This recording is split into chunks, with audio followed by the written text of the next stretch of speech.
Welcome back to another quiet journey through the shadows of Freddy Fazbear's Pizza.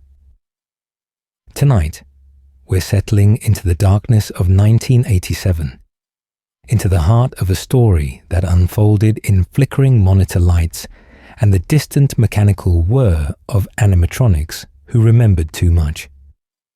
This is the tale of William Afton's presence in Five Nights at Freddy's 2, a prequel that revealed not an ending, but a middle chapter in his descent, where the man behind the slaughter returned to familiar haunts with fresh cruelty, leaving new scars on an already bleeding timeline. Whether you're discovering these details for the first time, revisiting familiar horrors through the lens of peaceful analysis, or simply allowing the narrative to wash over you like a gentle tide as consciousness drifts toward rest.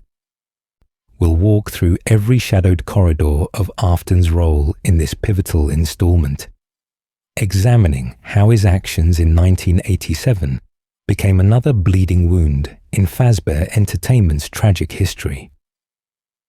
Before we descend into those dimly lit halls, feel free to like and subscribe if you enjoy these slow, immersive explorations of lore that unfold at a restful pace, letting the details settle naturally into understanding. And if you'd like, leave a comment about where you're listening from and what time it is in your corner of the world. There's something quietly comforting about knowing this same story ripples outward to different places, different moments, all connected by the same whispered tale. Now, let's begin our vigil in the security office of 1987, where static crackles across old cameras and purple shadows move with familiar purpose.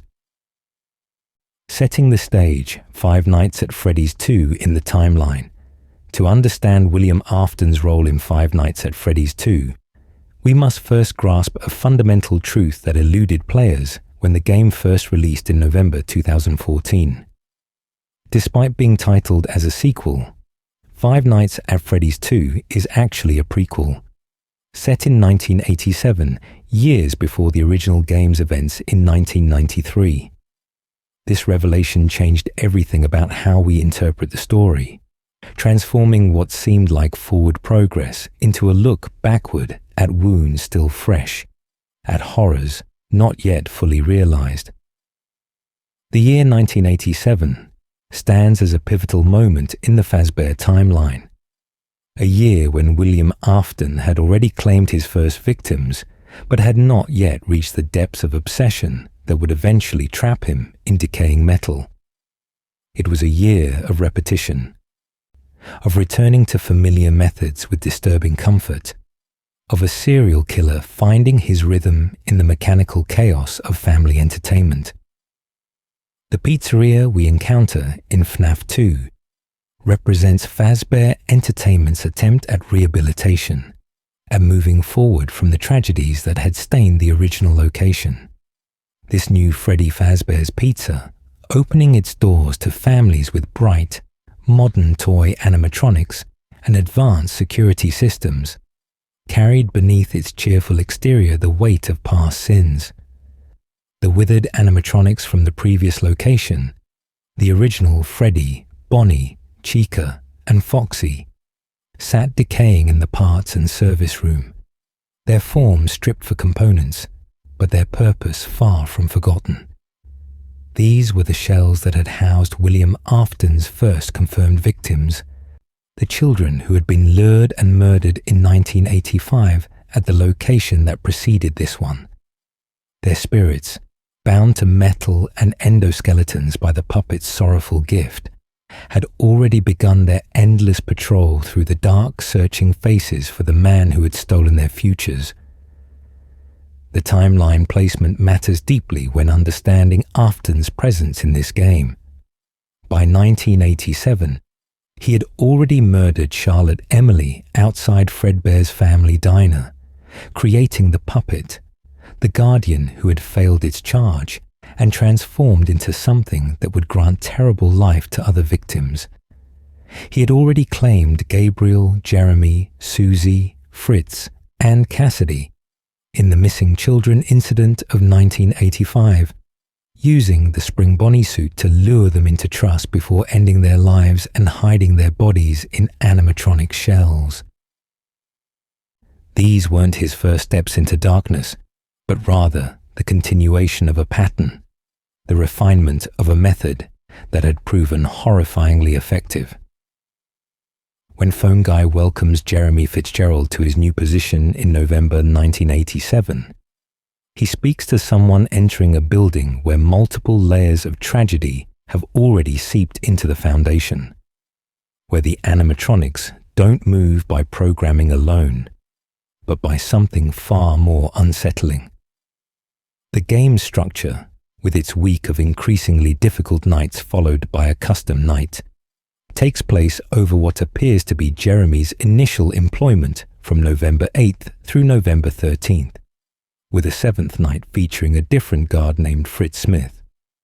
Throughout these nights, Phone Guy's messages paint a picture of a company desperately trying to maintain normalcy, while strange occurrences pile up like shadows in corners. There's an investigation underway, he mentions on night 4, though Fazbear Entertainment denies any wrongdoing, maintaining their pattern of deflection seen throughout the series. The animatronics are acting unusual, aggressive toward staff members while remaining perfectly normal around children, a behavioral pattern that speaks to possession, to spirits who can distinguish between the innocent they once were and the adults who might hide the face of their killer. This is the environment into which William Afton would return, not as a stranger, but as someone intimately familiar with these halls, with the routines, with the vulnerabilities that would allow him to strike again without immediate consequence.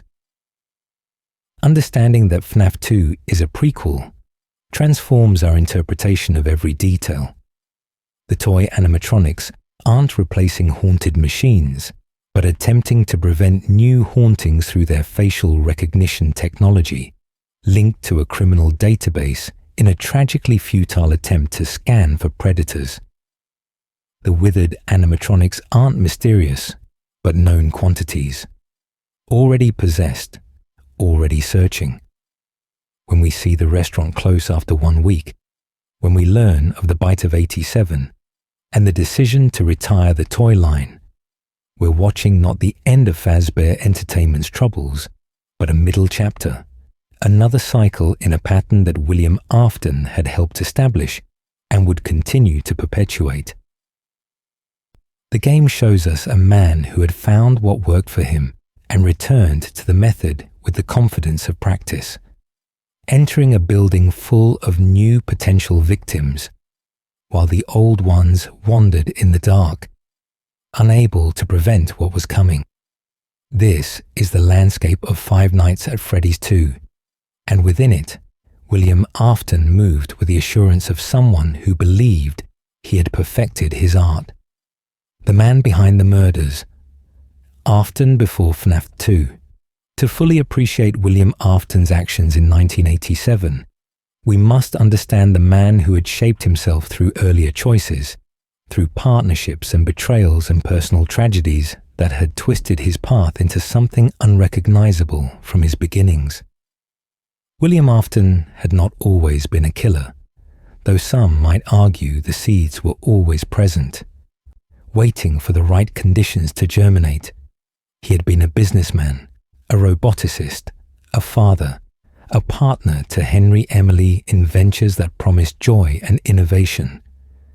The two men had met with shared dreams of creating entertainment through mechanical marvels, opening Fredbear's Family Diner in the 1970s, designing spring-lock suits that blurred the line between animatronic and costume, allowing performers to wear the same shells that could operate autonomously on stage.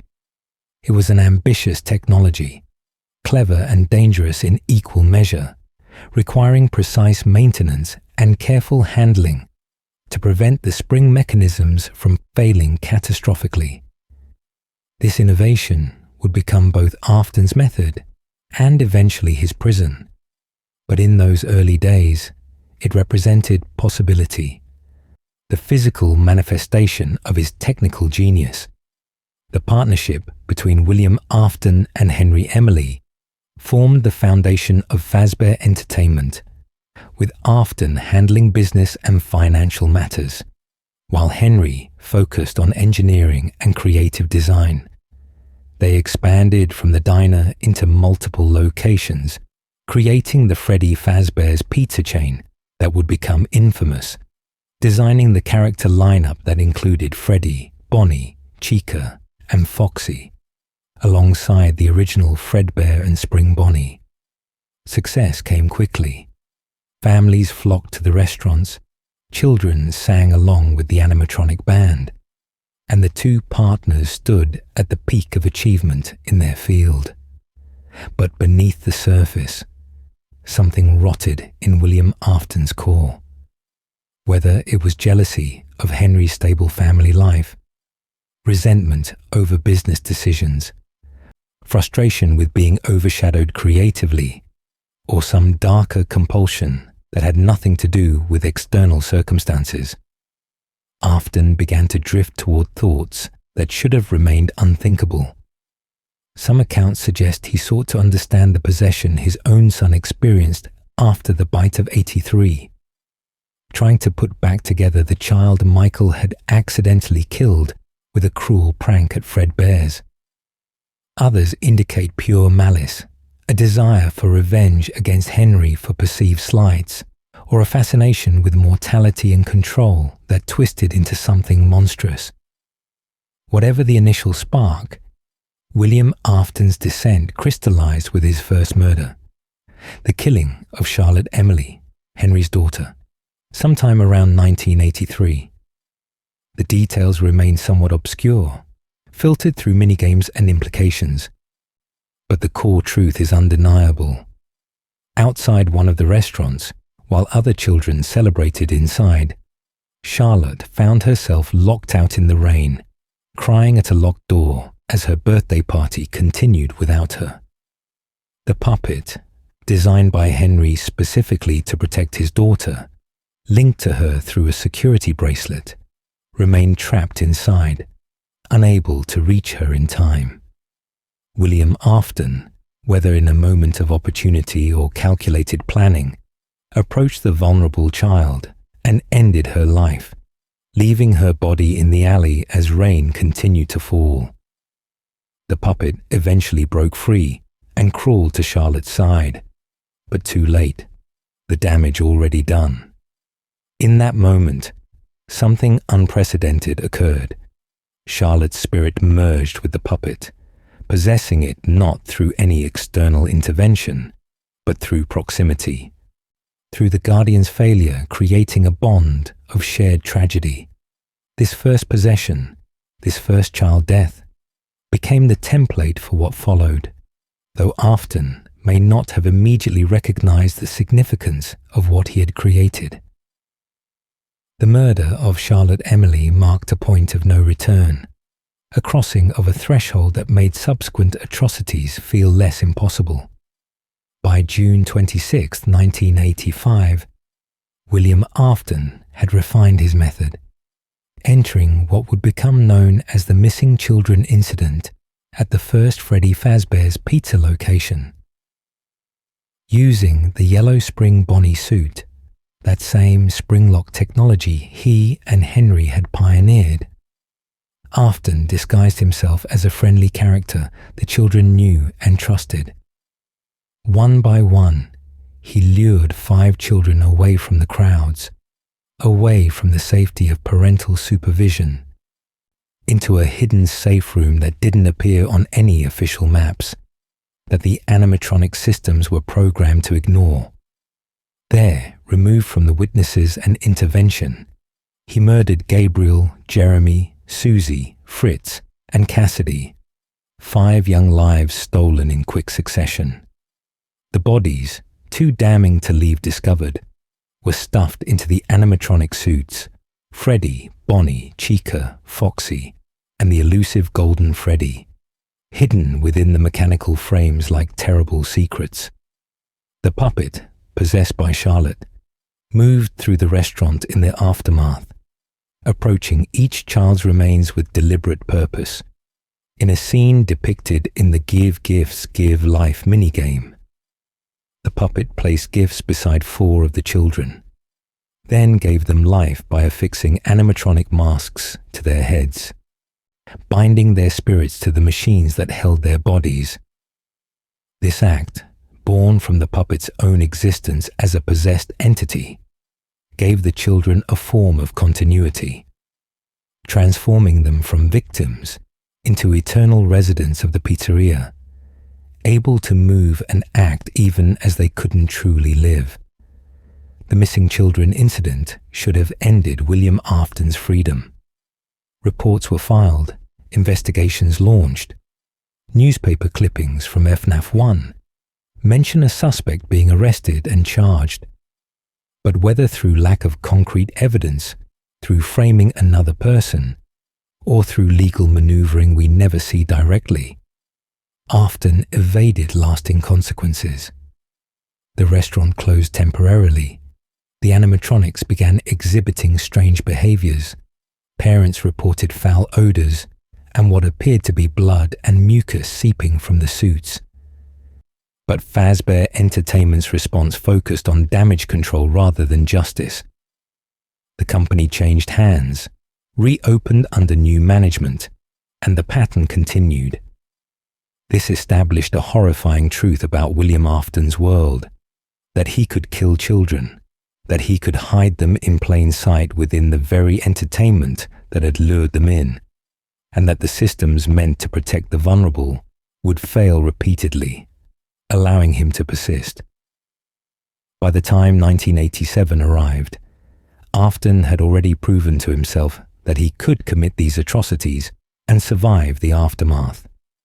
He had learned the rhythms of investigation and deflection, understood how to use the Spring Bonnie suit, not just as a lure, but as a disguise that placed suspicion elsewhere, had internalized the knowledge that Fazbear Entertainment would prioritize their reputation and finances over thorough examination of darker truths. Between 1985 and 1987, William Afton also founded Afton Robotics LLC, creating a separate venture from Fazbear Entertainment that would produce the fun-time animatronics, advanced machines with capabilities far beyond simple entertainment. These creations, including Circus Baby, who would claim his daughter Elizabeth's life in a tragic irony, featured built-in mechanisms for capturing children, suggesting Afton's murders were not impulsive acts, but calculated experiments in what he was learning about possession and remnant, the supernatural substance that seemed to bind souls to metal and allow continued existence beyond death. His personal tragedies, the loss of his youngest son in 1983 and his daughter Elizabeth to Circus Baby sometime afterward, should have deterred him from further causing pain to other families. Instead, they seemed to fuel his obsession, creating a man who moved forward with the confidence of someone who had survived consequences and internalized the lessons, not of morality, but of technique. This was the William Afton who entered 1987, not a novice killer taking uncertain first steps, but an experienced predator with refined methods, ready to apply what he had learned to a new location that offered fresh opportunities.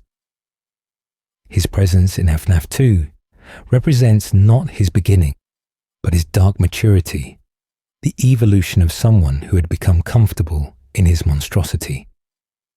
The missing children incident and its shadow over FNAF 2. Though the missing children incident occurred in 1985, 2 years before the events of Five Nights at Freddy's 2, its consequences ripple through every aspect of the game, establishing the foundation upon which all else rests. Understanding what happened to Gabriel, Jeremy, Susie, Fritz, and Cassidy is essential to comprehending why the animatronics behave as they do in 1987, why the withered versions sit in parts and service-like accusations waiting to be acknowledged, and why William Afton's return to the pizzeria to kill again carries such weight of repetition and escalation. These 5 children, whose names we piece together from various sources including Ultimate Custom Night and Help Wanted, represent Afton's first confirmed group murder. The incident that would define Fazbear Entertainment's hidden history and create the core cast of possessed animatronics that would haunt subsequent games. Their story, revealed through minigames and subtle details scattered across multiple installments, forms the backbone of FNAF's tragedy. The incident began on June 26, 1985, a date that would become infamous in the lore community for the precision with which Scott Cawthon marked this particular atrocity. William Afton, having already murdered Charlotte Emily and evaded consequence, returned to his methods with the Spring Bonnie suit, that yellow rabbit costume that represented both childhood joy and predatory deception. The suit allowed him to move freely through the restaurant, appearing to security cameras and casual observers as just another costume performer interacting with children. Nothing unusual in a family entertainment establishment.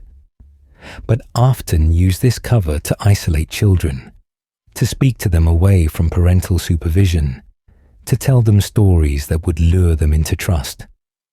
Different accounts, including the Fruity Maze minigame, which shows a girl named Susie being told her dog is still alive and waiting for her in the back, suggest Afton tailored his lies to each victim, identifying their vulnerabilities and exploiting them with practiced ease.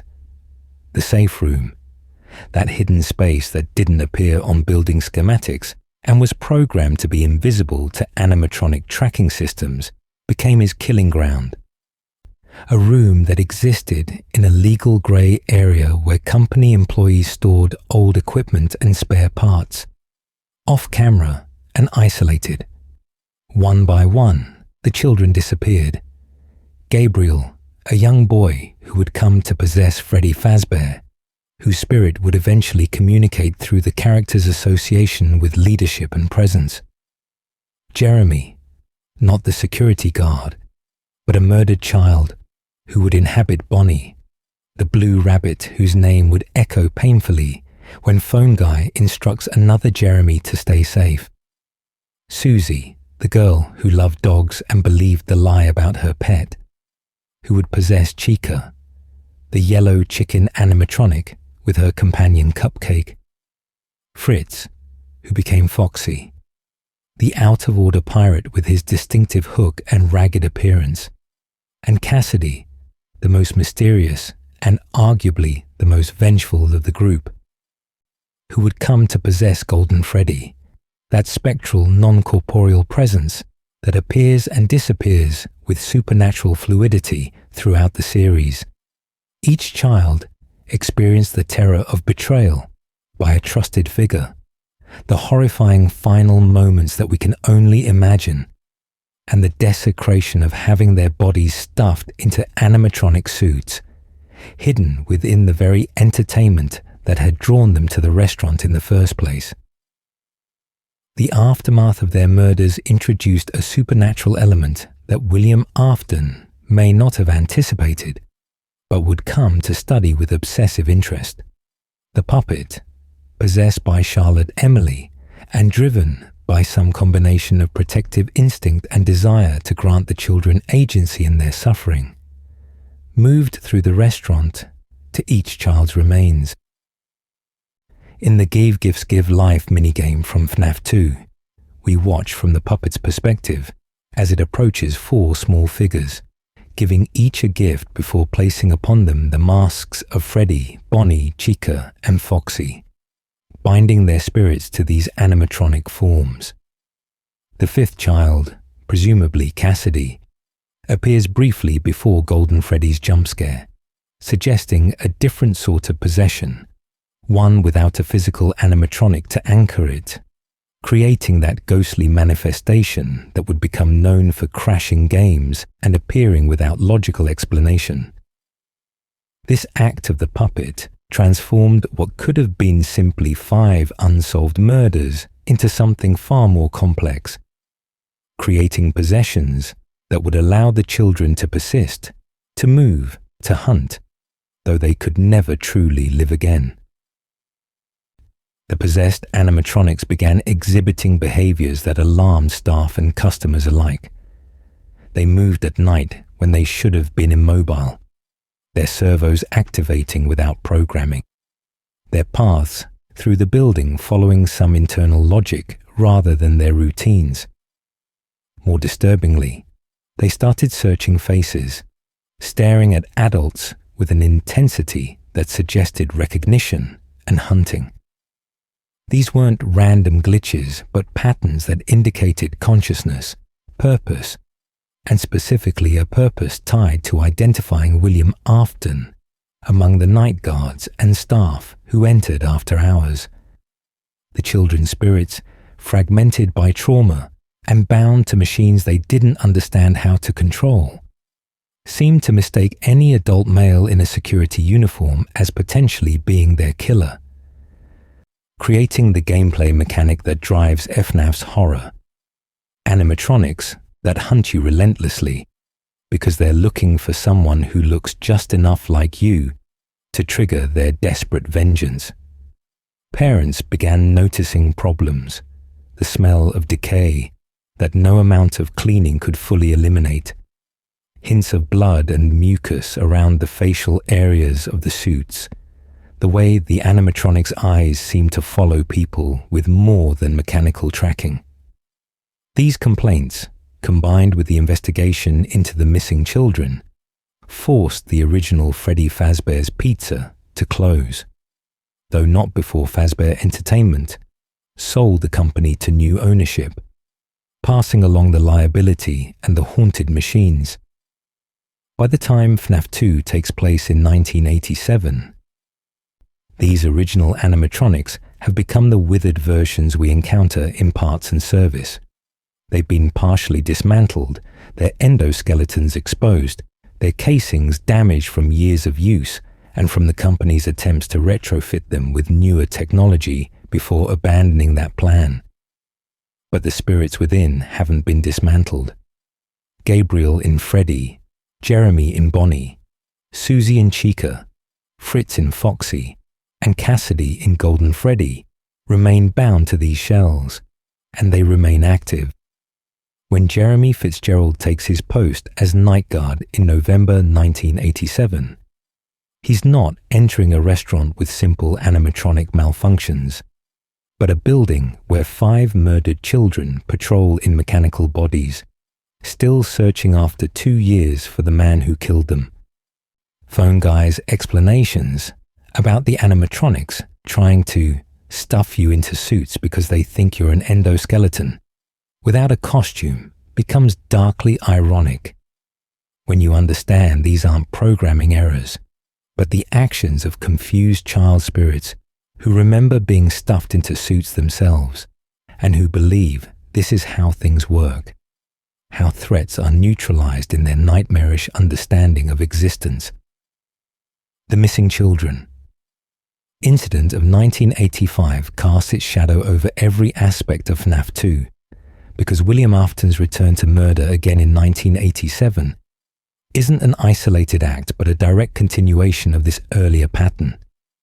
He knows the possessed animatronics exist, has likely studied their behavior, understands that his method of luring children with the Spring Bonnie suit and hiding bodies in animatronics creates these hauntings. Rather than deterring him, this knowledge seems to embolden him, suggesting that the possessions serve some purpose in his larger experimentation with remnant and life after death. When we see the Save Them minigame showing 5 new bodies scattered through the 1987 location, we're watching William Afton repeat the missing children incident, applying lessons learned from the first time, refining his technique with the confidence of someone who has done this before and knows how to manage the aftermath. The children of 1985 remain trapped, their murders unsolved from the public perspective, their spirits bound to withered metal in a storage room, unable to prevent what's coming. Their existence proves that Afton can kill, can create hauntings, and can continue operating despite these supernatural consequences, establishing the tragic precedent that would define the entire series' horror. The yellow suit, Phone Guy's ominous message. Among all the phone calls that Phone Guy leaves for Jeremy Fitzgerald throughout the week of FNAF 2, one message stands above the others in terms of direct narrative significance and ominous implications. The Night 6 phone call, Phone Guy's final recorded words to Jeremy, contains information that would become central to understanding William Afton's activities during the game's events and would spark endless debate in the lore community about what exactly transpired during that week in November 1987. The message, delivered in Phone Guy's characteristic blend of casual reassurance and buried concern, begins with confusion. Hello, what on earth are you doing there? Didn't you get the memo? The place is closed down, at least for a while. Someone used one of the suits. That final sentence, delivered almost as an afterthought, carries immense weight. Someone used one of the suits. 4 simple words that confirm William Afton's presence and activities at the 1987 location, connecting him directly to the chaos unfolding around Jeremy. Phone Guy elaborates, though not nearly as much as we might wish. We had a spare in the back, a yellow one. Someone used it. Now none of them are acting right. The spare yellow suit, described with enough specificity to identify it as different from the toy animatronics' colourful plastic shells, refers almost certainly to a Springlock suit, one of the original Spring Bonnie costumes that had been stored somewhere in the building despite these suits being officially retired after earlier Springlock failures. The fact that someone used this suit indicates more than simple theft or unauthorized wearing. In the context of Fazbear Entertainment and William Afton's history, using a suit means employing it for its design dual purpose, wearing it as a costume to interact with and lure children, moving through the restaurant in a guise that grants access and trust. The consequence that none of them are acting right connects the suit's use directly to the animatronics' increasingly aggressive behaviors, suggesting that whatever happened when someone used the yellow suit, it triggered the kind of supernatural response that comes from new victims, new possessions, new spirits entering the building's haunted ecosystem. The community has extensively debated which suit Phone Guy references. The most prevalent theory points to Spring Bonnie, the yellow rabbit companion to Fredbear, the same suit William Afton wore during the missing children incident of 1985. This makes narrative sense given Afton's established pattern of using the Spring Bonnie disguise for his murders, turning a symbol of childhood entertainment into a predatory tool. The yellow coloring matches, the function as a wearable suit matches, and the fact that it was kept in the back suggests it was stored in a safe room or hidden area, precisely where old Springlock suites would be placed after being retired from use. Some theorists have suggested the suit might be Golden Freddy, another yellow Springlock suit associated with the Fredbear character, but this seems less likely given the specific history and iconography around Spring Bonnie as Afton's signature disguise. The precise identity matters less than what the suit's use represents. William Afton returning to his methods, entering the new location with an old tool, employing the same lure technique that had worked successfully before. Phone Guy's statement that the suit's use caused the animatronics to act wrong reveals several layers of implication. First, it confirms that something happened recently, during the week that Jeremy has been working, that escalated the situation from concerning to critical. The animatronics were already active and aggressive. That much is clear from earlier night's instructions about the music box and the Freddy mask. But something changed, intensified, pushed the behavior from supernatural hunting to immediate danger. This change aligns with what we see in the Save Them minigame, where 5 new bodies lie scattered through the building, suggesting that Afton's use of the yellow suit resulted in new murders, new children killed, and potentially new spirits created. The toy animatronics, who possess facial recognition technology specifically designed to detect predators from a criminal database, would have been unable to identify Afton while he wore the suit, explaining how he moved through the building despite these security measures. The withered animatronics, already possessed by the 1985 victims, would recognize the suit on a spiritual level, understanding what it represented, possibly even seeing through it to the man beneath, creating heightened aggression as they desperately tried to reach someone they knew was their killer. The timing of this message, delivered on night 6, after Jeremy has survived 5 increasingly difficult shifts, suggests that the yellow suit incident happened recently, possibly during the day shifts when the pizzeria was open to the public, when children were present. Phone Guy's surprise that Jeremy is even at the building. "What on earth are you doing there? Didn't you get the memo?" indicates that higher management knew something serious had occurred and ordered the building closed immediately.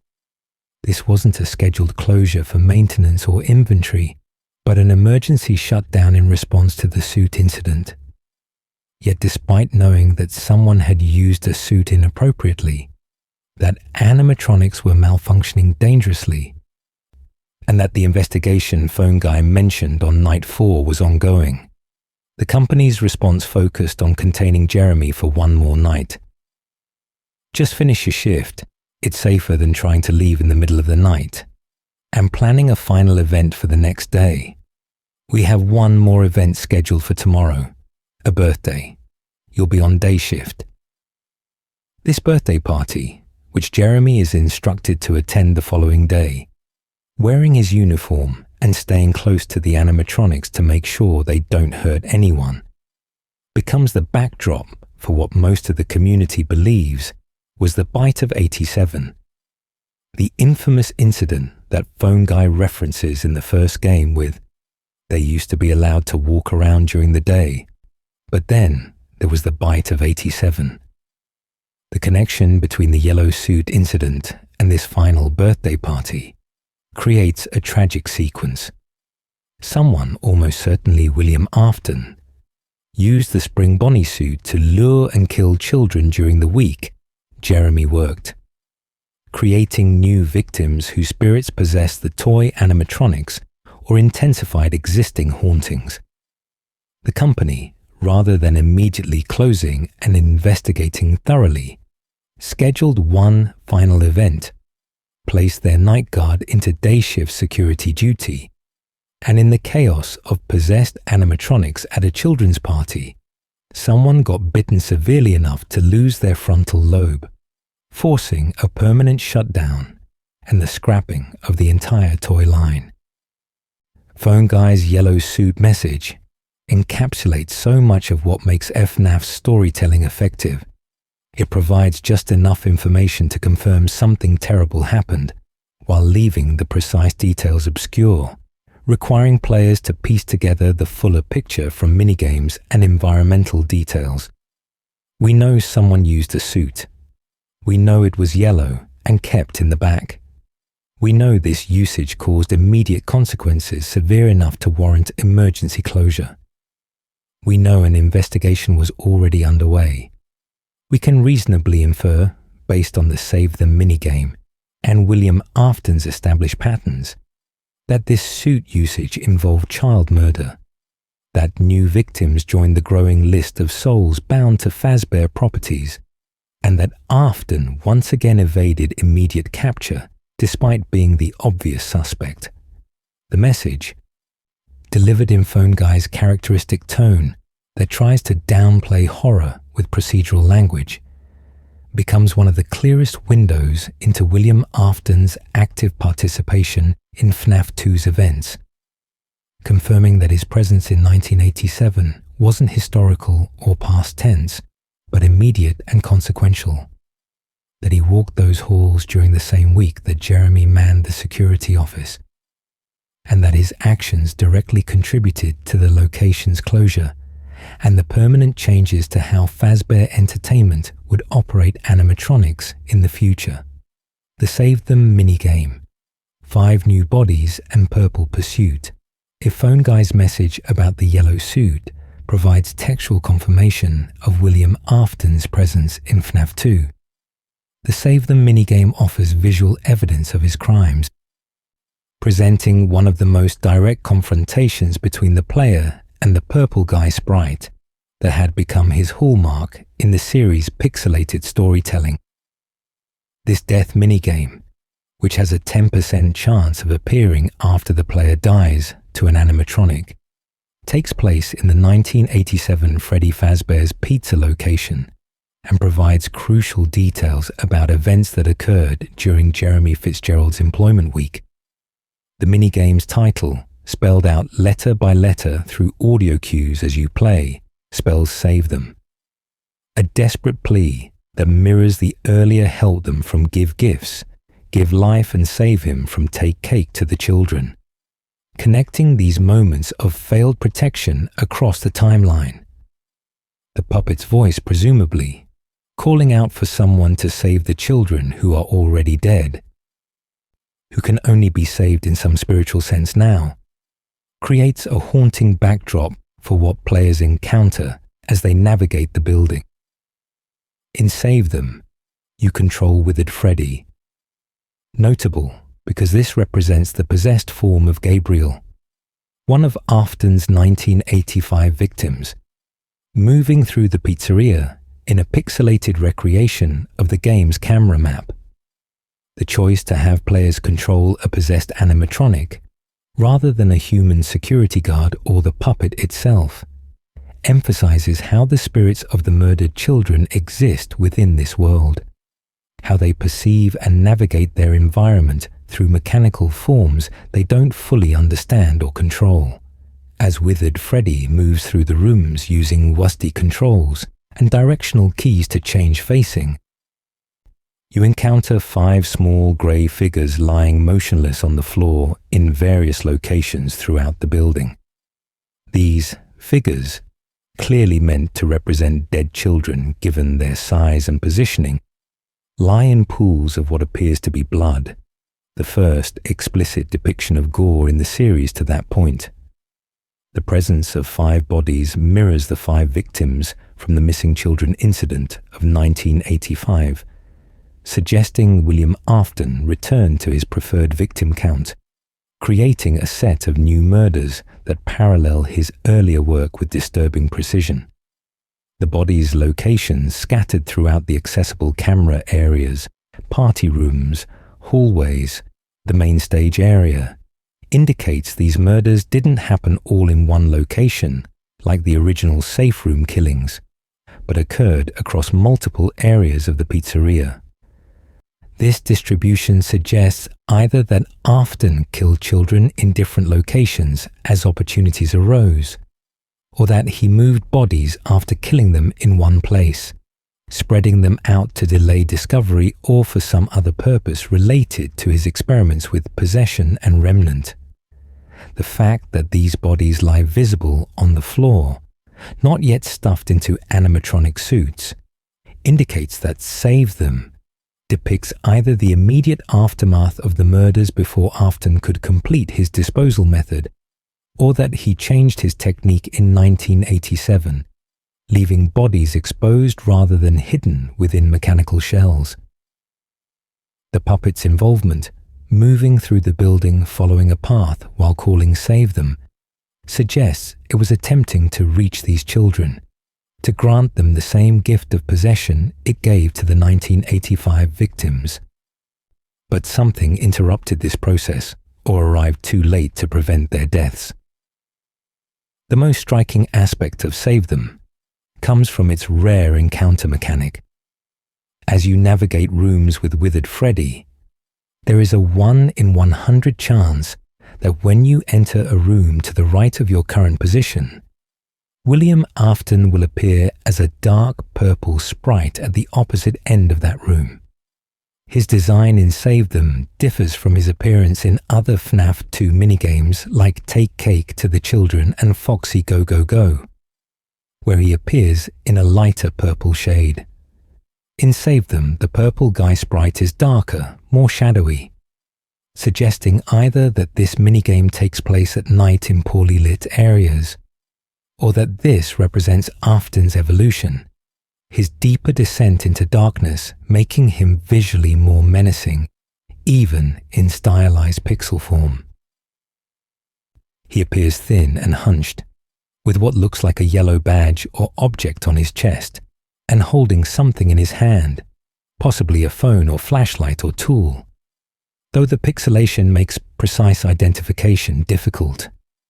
Most significantly, when Purple Guy spawns, he immediately begins moving toward withered Freddy in a straight line, approaching with deliberate purpose. If Purple Guy touches withered Freddy during this chase, something unique occurs. Instead of the usual red static that accompanies death minigame failures, the screen fills with blue static, and the words "You can't" flash in the bottom left corner before the game completely crashes, forcing you to restart FNAF 2 from scratch. This crash mechanic, which also occurs in Golden Freddy's jump scares, creates a powerful narrative moment that many interpret as William Afton confronting a possessed animatronic and essentially telling it, "You can't save them, you can't stop me, you can't do anything about what's already happened." The blue static, different from standard death screens, suggests this represents something beyond typical gameplay failure, possibly a confrontation between Afton and the spirits on a level that transcends normal game mechanics. The fact that he can disable withered Freddy completely, shutting down both the animatronic and the game itself, demonstrates a knowledge of how these possessed machines work, possibly suggesting Afton had methods to temporarily deactivate them, or that his spiritual presence as their killer grants him some power over them. Players can avoid Purple Guy by moving up or down when he appears, causing him to exit the room without causing the crash, but his presence alone transforms the minigame from a simple exploration puzzle into a stalking horror, where you're moving through a crime scene, while the criminal himself might appear at any moment. The randomness of his spawning, the 1 in 100 chance, means many players never encounter him in a given playthrough, creating the sense that Afton moves through the building unpredictably, that he could be anywhere, watching from any room. This perfectly captures the reality of how he would have operated in the actual pizzeria, using the yellow suit to blend in, appearing in unexpected locations, always one step ahead of detection. The fact that you're controlling a possessed animatronic rather than a human security guard means this confrontation represents the murdered children encountering their killer again, recognizing him despite his precautions, trying desperately to reach him but being shut down before they can succeed. The narrative significance of Save Them extends beyond its gameplay mechanics to what it confirms about the timeline and Afton's activities. These 5 bodies represent new murders, distinct from the missing children incident, occurring during or just before the week Jeremy Fitzgerald works. They explain why Phone Guy mentions on night 4 that there's an investigation, why the place closes so suddenly, why the animatronics are acting more aggressive than usual. These aren't glitches or coincidences, but responses to fresh trauma. New spirits entering the building or existing spirits reacting to the presence of new victims.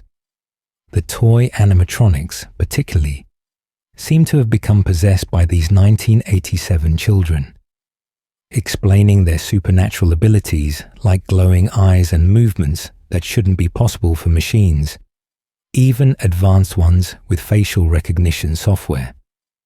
The withered animatronics, already possessed by 1985's victims, recognized what was happening, understood that their killer had returned and claimed new lives, and their desperation to stop him intensified their hunting behavior toward anyone who might be Afton in disguise. When the minigame ends, whether by purple guy crashing your game or by you reaching the room where the puppet should be, only to have the screen cut to static, it reinforces the sense of futility that permeates the moment. You can't save them. They're already dead. The best you could hope for is what the puppet might accomplish, binding their spirits to animatronics, so they can at least persist in some form. But even that seems uncertain in SAVETHEM's disrupted narrative. The minigame, brief as it is, provides one of the clearest glimpses into William Afton actively murdering during a game's time frame, rather than having his crimes be historical backstory. We see the immediate aftermath, navigate the crime scene, encounter him in the act of evading consequences, and experience the helplessness of spirits who want to stop him, but lack the power to do so. Combined with Phone Guy's yellow suit message, SAVETHEM confirms that Afton didn't just haunt FNAF 2's backstory, but walked its halls during the very week Jeremy struggled to survive. That the two narratives overlapped in ways that made the Night Guard's survival all the more precarious. That William Afton's presence in 1987 was active, immediate, and ultimately successful despite the investigation, despite the possessed animatronics, despite everything that should have stopped him. The withered animatronics. Afton's legacy made metal.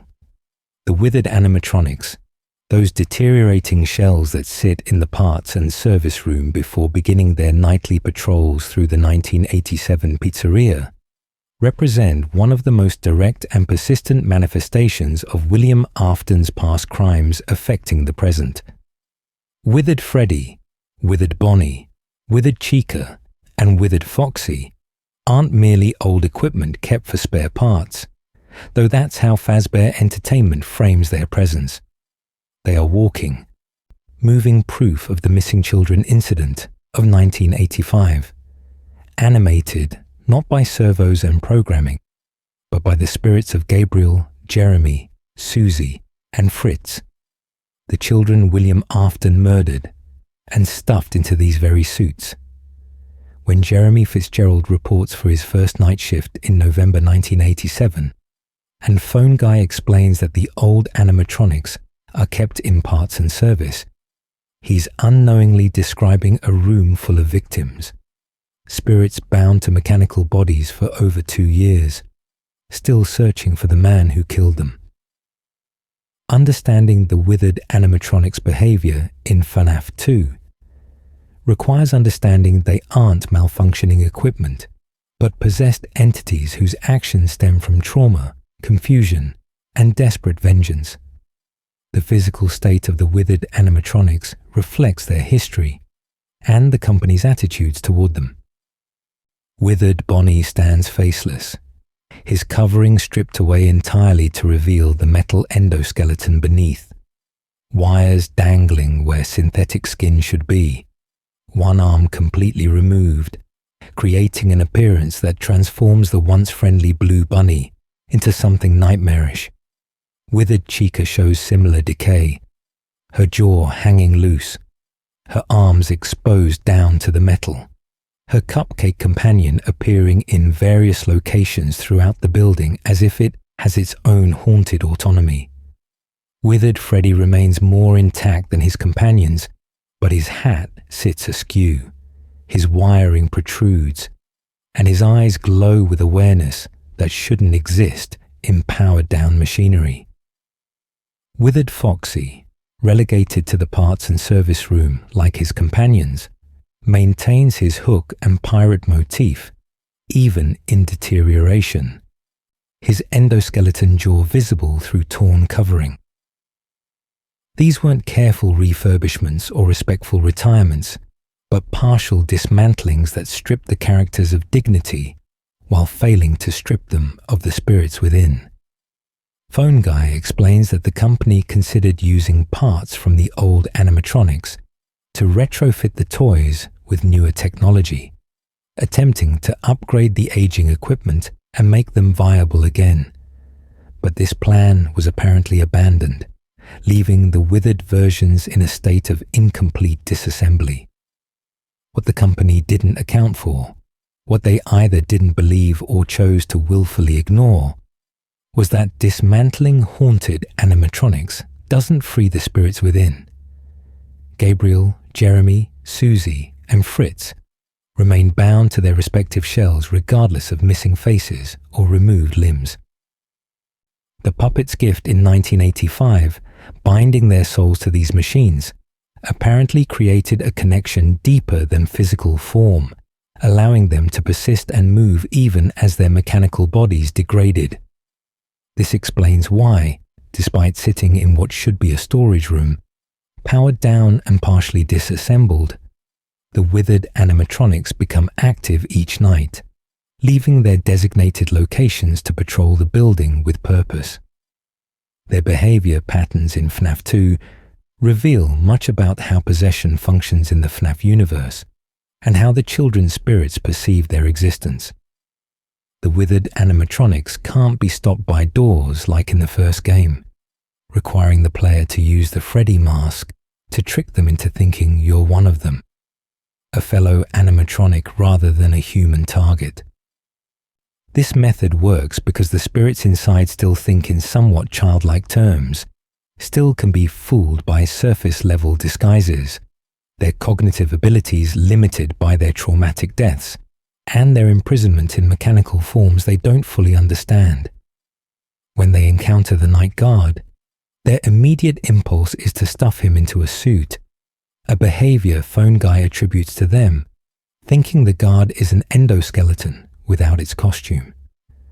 But this explanation takes on darker meaning when you realize these children were themselves stuffed into suits, that their last experiences as living humans involved being forced into confined metal spaces, that they're repeating their own trauma on any adult they encounter, because this is what their existence has taught them happens.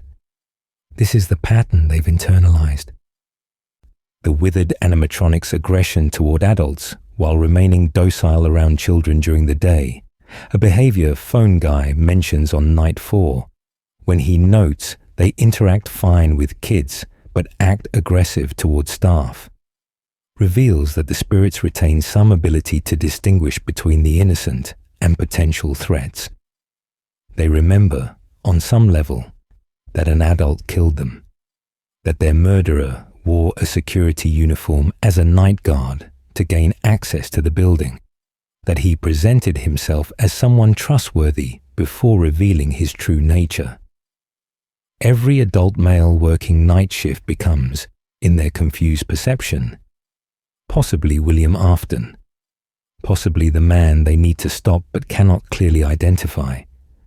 This creates the tragic irony at the heart of FNAF's gameplay, where innocent people get attacked by victims searching for their killer, where trauma creates violence that perpetuates itself in cycles, where justice sought desperately becomes vengeance enacted blindly. The presence of the withered animatronics in FNAF 2's 1987 location connects William Afton's past directly to the present, creating a haunted environment before he even arrives to kill again. When Afton entered the building wearing the Spring Bonnie suit, during the week Jeremy worked, He walked past animatronics that contained the spirits of children he had personally murdered. The withered versions sat in parts and service, unable to move during the day when Afton was active, forced to remain in their designated positions while he lured new victims just rooms away. But at night, when the security guard arrived and the building's systems allowed more freedom, they emerged, searching desperately for faces that might match the person they needed to find. This created a perverse situation where Afton's past crimes provided him some protection, the haunted animatronics focusing on the night guard while Afton operated during day shifts, using the chaos he had previously created as cover for new chaos. The withered animatronics also demonstrate how William Afton's experimentation with remnant and possession likely informed his later actions. By 1987, he had 2 years to observe how the possessed animatronics behaved, to study how the children's spirits manifested through mechanical forms, to understand that death wasn't the end if the right conditions were met, rather than deterring him from creating new victims. This knowledge apparently encouraged him, suggesting that the possessions served some purpose in his broader research. When he killed 5 new children in 1987, leading to the toy animatronics also becoming possessed, he was replicating an experiment, testing variables, seeing if different animatronics with different technology would house spirits differently than the withered versions. The success of these repeated hauntings would later inform his attempts to harness remnant more directly, to extract it from possessed animatronics and use it to animate new creations. But in 1987, his method remained crude, based on murder and hiding bodies, and observing what happened next. The withered animatronics' ultimate fate after FNAF 2's closure reveals more of the company's callousness and Afton's continued influence. Unlike the toy animatronics, which were scrapped after the bite of 87, the withered versions weren't destroyed but kept. They would be refurbished, given new casings, and returned to service in the location that would become FNAF 1's setting in 1993. This decision to reuse the possessed animatronics rather than destroying them shows Fazbear Entertainment either didn't believe in the hauntings or didn't care, that operational costs mattered more than addressing supernatural consequences. For the spirits of Gabriel, Jeremy, Susie, and Fritz, this meant years more of imprisonment, years more of searching for William Afton in a new location, where he would eventually return yet again to dismantle them. Their entire existence post-murder became a cycle of being used by the company that failed to protect them, hunted by the man who killed them, and trapped in forms that allowed persistence but not peace. The withered animatronics in FNAF 2 represent William Afton's legacy made tangible, proof that his actions had consequences that extended far beyond the immediate moment of murder, creating ripples of tragedy that affected everyone who entered Fazbear properties for years to come. The toy animatronics and criminal database failure, while the withered animatronics represented William Afton's past crimes continuing to haunt the present. The toy animatronics represented Fazbear Entertainment's attempt to prevent future crimes through technology, an attempt that would fail spectacularly and that Afton would ultimately turn to his advantage. Introduced in 1987 as the new face of Freddy Fazbear's Pizza, the toy line included Toy Freddy, Toy Bonnie, Toy Chica, Mangle, and Balloon Boy, each designed with updated aesthetics, plastic shells instead of fabric coverings, and most significantly, facial recognition software linked to a criminal database. Phone Guy explains this system on the first night, noting that the toys are designed to detect predators and criminals in the building, scanning faces of adults to check them against law enforcement records. This innovation represented the company's response to the missing children incident and the liability that came from children being murdered in their establishment, rather than addressing the deeper issues of security protocols in safe rooms and the inability to protect vulnerable children. Fazbear Entertainment invested in technology that would theoretically identify known threats automatically. The facial recognition system's failure to prevent William Afton from killing again in 1987 reveals several crucial weaknesses in the approach. Most obviously, the system only detected criminals already in the database, meaning anyone without a prior conviction, anyone who had evaded capture for previous crimes, or anyone who hadn't yet committed their first offense would pass the screening undetected. William Afton, despite being the obvious suspect in the missing children incident of 1985, had never been conclusively proven guilty and convicted, whether through lack of evidence, framing someone else, or legal maneuvering we never see directly.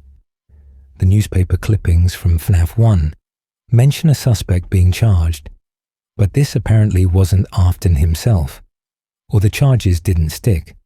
Therefore, when the toy animatronics facial recognition system scanned William Afton's face during his 1987 killing spree, he wouldn't have appeared as a red flag, as a known danger, as someone to be immediately reported to authorities.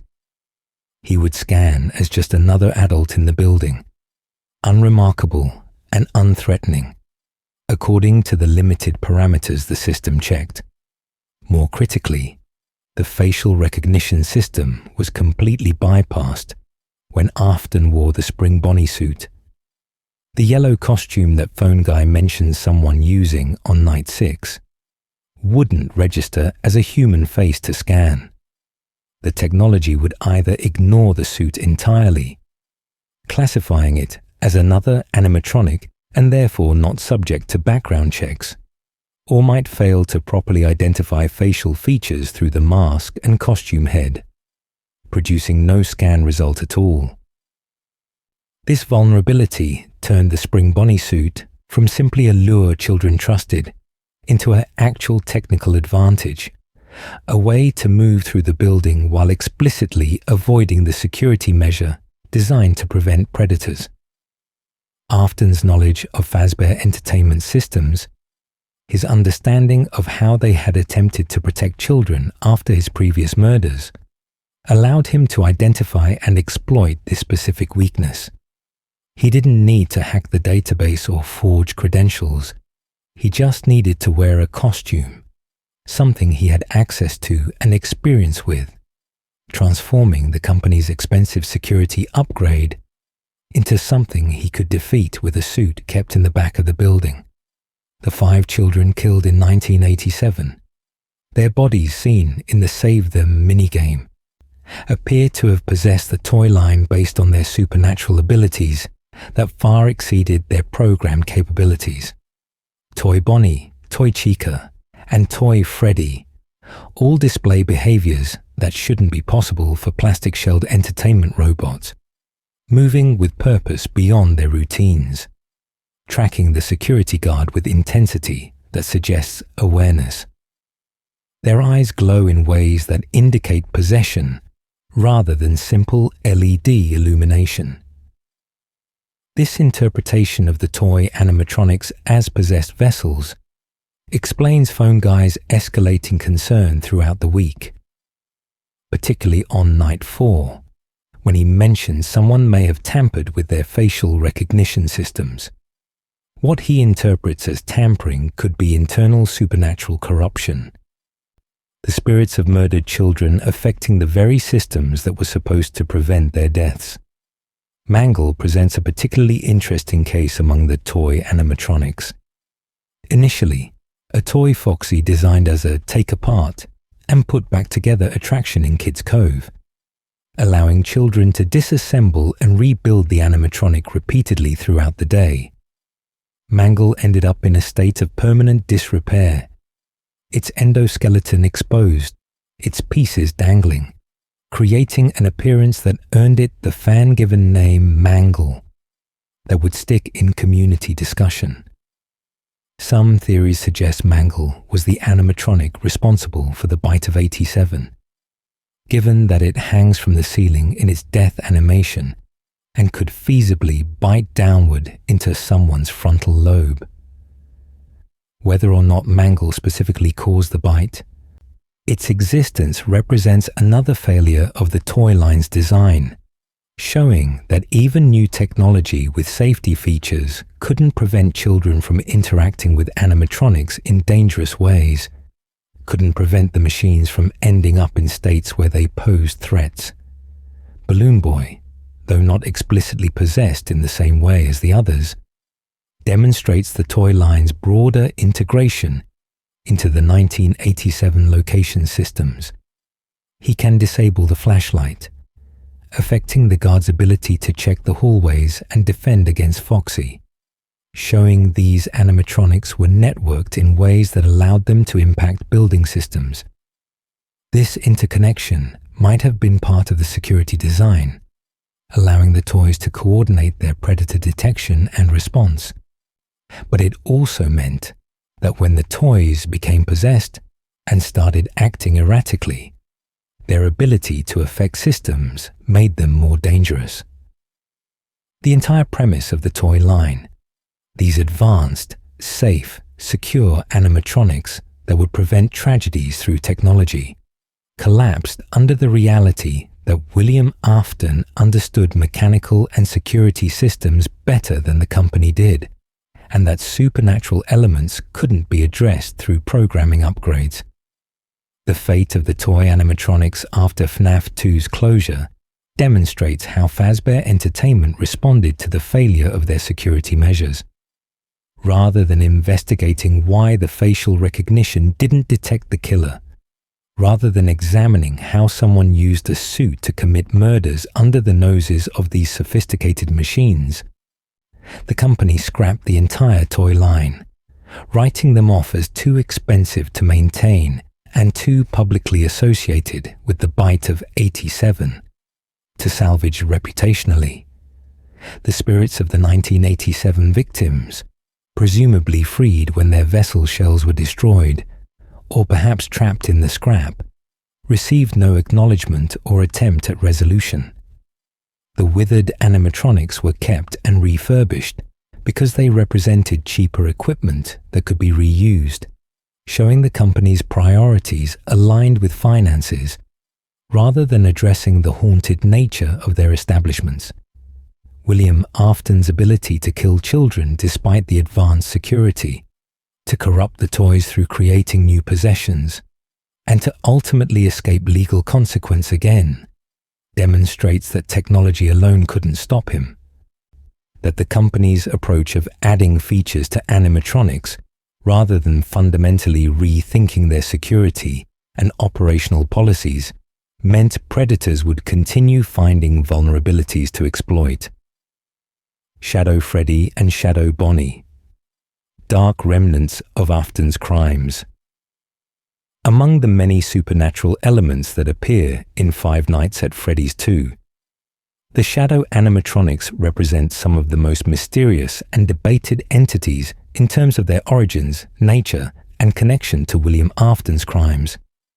Shadow Freddy and Shadow Bonnie, also known by its file name RWQFSFASXC, or simply RXQ, appear as rare Easter eggs during gameplay, manifestations that seem distinct from the possessed animatronics containing children's spirits, but related to the same history of tragedy and death that permeates the pizzeria.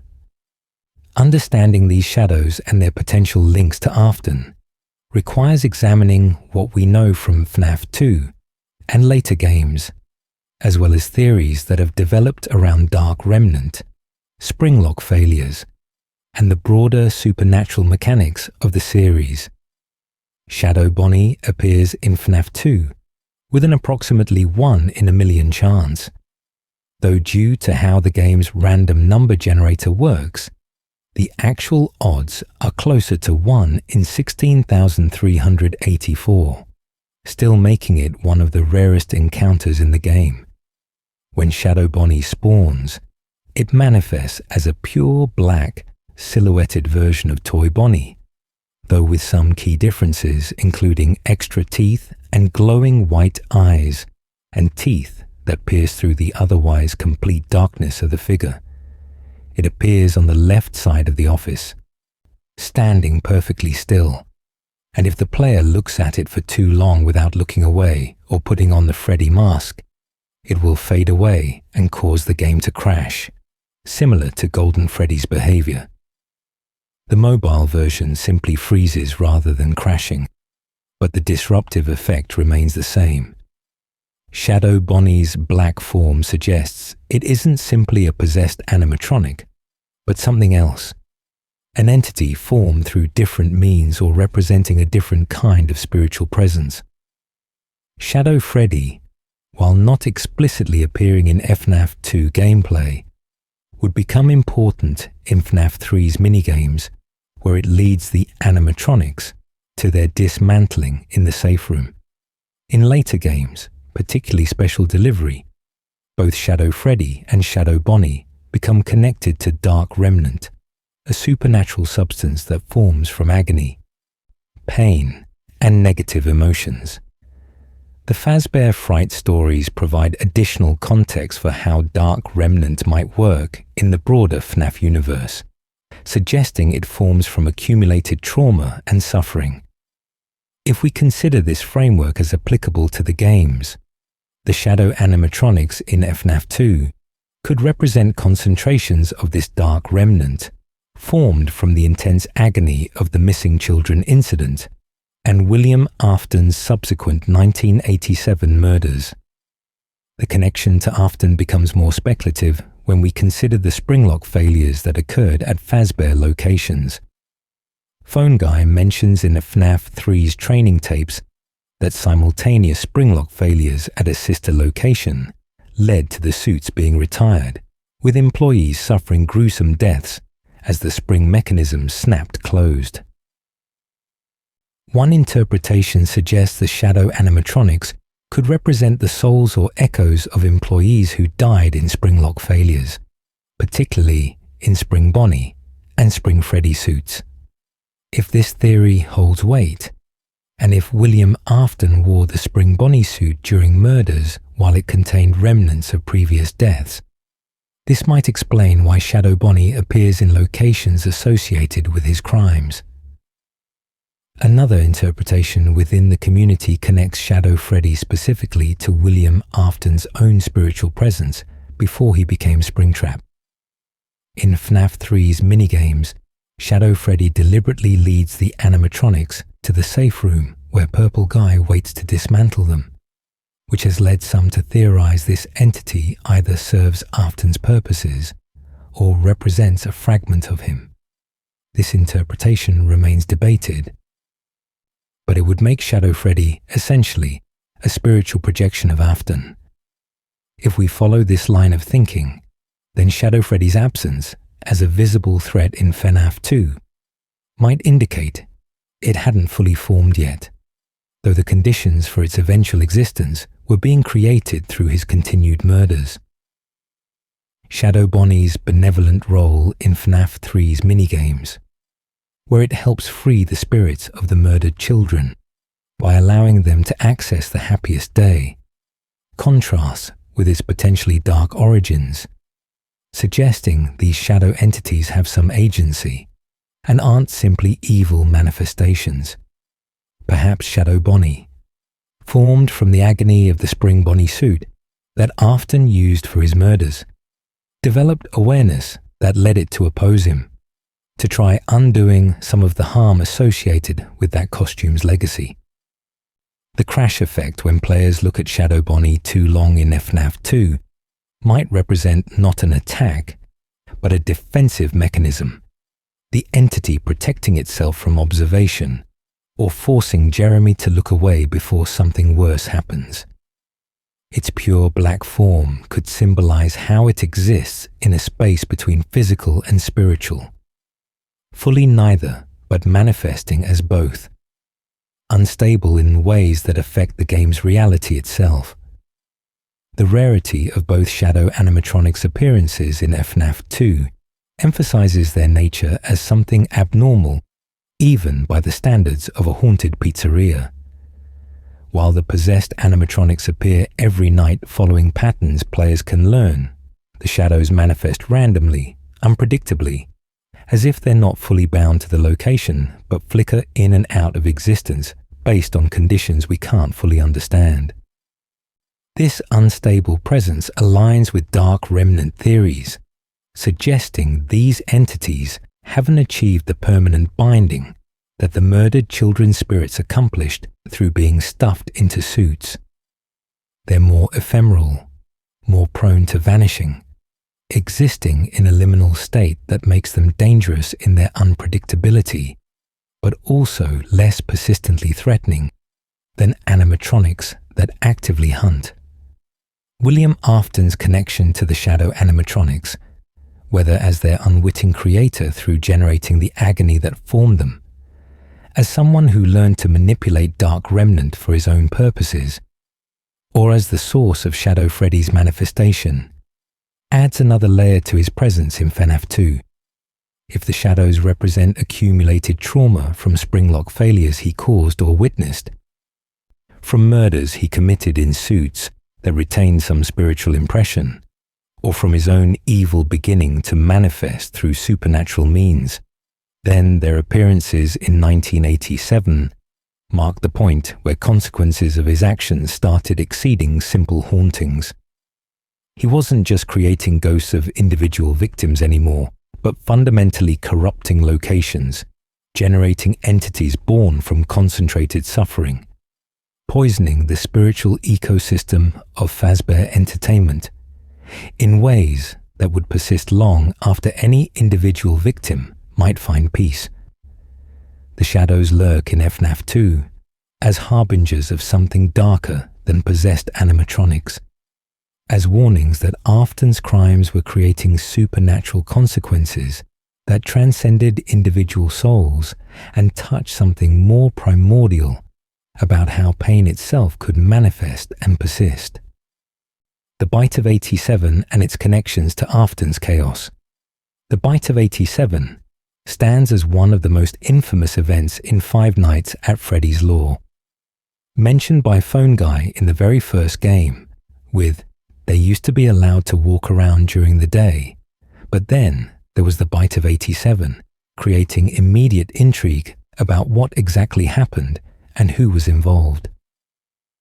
While FNAF 2, as a prequel set in 1987, doesn't explicitly show the bite occurring, the evidence strongly suggests it happened during or immediately after the game's events, on the day shift that Jeremy Fitzgerald was asked to work on what would have been November 14th, 1987. Understanding the Bite of 87 requires understanding how it connects to William Afton's activities during that week, how his use of the yellow suit and murder of 5 new children created the chaotic conditions that made a bite incident almost inevitable, and how this tragedy represented yet another consequence of his presence going unaddressed. Phone Guy's Night 6 message to Jeremy contains crucial context for what's about to happen.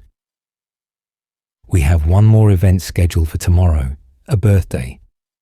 You'll be on day shift, wear your uniform, stay close to the animatronics, make sure they don't hurt anyone." This instruction to work the day shift, to stay close to the animatronics specifically, to prevent them from hurting people, indicates a management knew the animatronics were exhibiting dangerous behaviors. That possession or malfunction or whatever explanation they accepted made the machines unpredictable around people, particularly adults. The decision to hold a birthday party despite these dangers, rather than cancelling all events during the investigation Phone Guy mentioned, shows Fazbear Entertainment prioritizing one more revenue event over guest safety, a pattern of negligence that defined the company throughout the series. Jeremy, having survived 6 nights of animatronics actively trying to attack him, was being placed in a situation where those same animatronics would be in free roam mode, wandering among children and parents during the day, with him responsible for intervening if they started to malfunction. The most widely accepted theory within the community suggests Jeremy Fitzgerald as a potential victim of the bite of 87, though this remains unconfirmed by the games themselves. The evidence that supports this interpretation includes the timing, the suspicious nature of Phone Guy's instruction to work the day shift right after telling Jeremy the place is closing, and the narrative weight of a night guard who barely survived the supernatural horrors being placed in harm's way during what should be a safer day shift. However, the games never explicitly confirmed Jeremy's fate. The paycheck shown at the end of Night 5 lists Jeremy Fitzgerald's payment for November 8th through 13th, suggesting those were his work nights, with the 14th being the day of the birthday party. The fact that Custom Night, Night 7, has you playing as Fritz Smith, a different guard who gets fired after one night for odor and tampering with animatronics, suggests Jeremy was no longer available to work, having suffered an injury severe enough to end his employment. The animatronic responsible for the bite is never explicitly confirmed in any game, though Mangle has become the most popular suspect within the community given its hanging position from the ceiling and exposed endoskeleton teeth, which could conceivably bite downward. Other theories point to Toy Chica, whose ultimate custom night dialogue jokingly references a beak lodged in someone's forehead, though this may simply be Scott Cawthon's playful nod to the community debate rather than confirmation. The withered animatronics, typically locked in parts and service during the day, seem less likely candidates, though theories about any of them escaping have been proposed over the years. The connection to William Afton's activities becomes clear when examining the conditions that led to the bite. The animatronics weren't acting aggressively by random chance or simple malfunction. Phone Guy explicitly states on Night 6 that after someone used the yellow suit, none of them are acting right, connecting the behavioral changes directly to Afton's recent activity. The toy animatronics, newly possessed by the spirits of the 5 children killed in 1987, would be confused, traumatized, dangerous, not yet adjusted to their mechanical forms. The withered animatronics, having witnessed or sensed their killer returning to claim new victims, would be more agitated than usual, more desperate to reach any adult who might be Afton in disguise. Both groups of animatronics operating in a heightened state of supernatural aggression, combined with free roam mode allowing them to move unpredicted through crowds, and the presence of adults who resembled the human security guard they'd been attacking all week, created perfect conditions for someone to get bitten. If we accept that Jeremy was the victim, the tragedy compounds. He was an innocent person doing his job, surviving night after night against possessed animatronics, being placed in an unsafe situation by a management that knew the machines were dangerous, attacked by animatronics whose aggression stemmed from William Afton's murders. Jeremy didn't hurt these children, didn't deserve their vengeance, but bore the consequences of Afton's actions because the spirits inside the animatronics couldn't distinguish between one adult security guard and another, between innocent and guilty.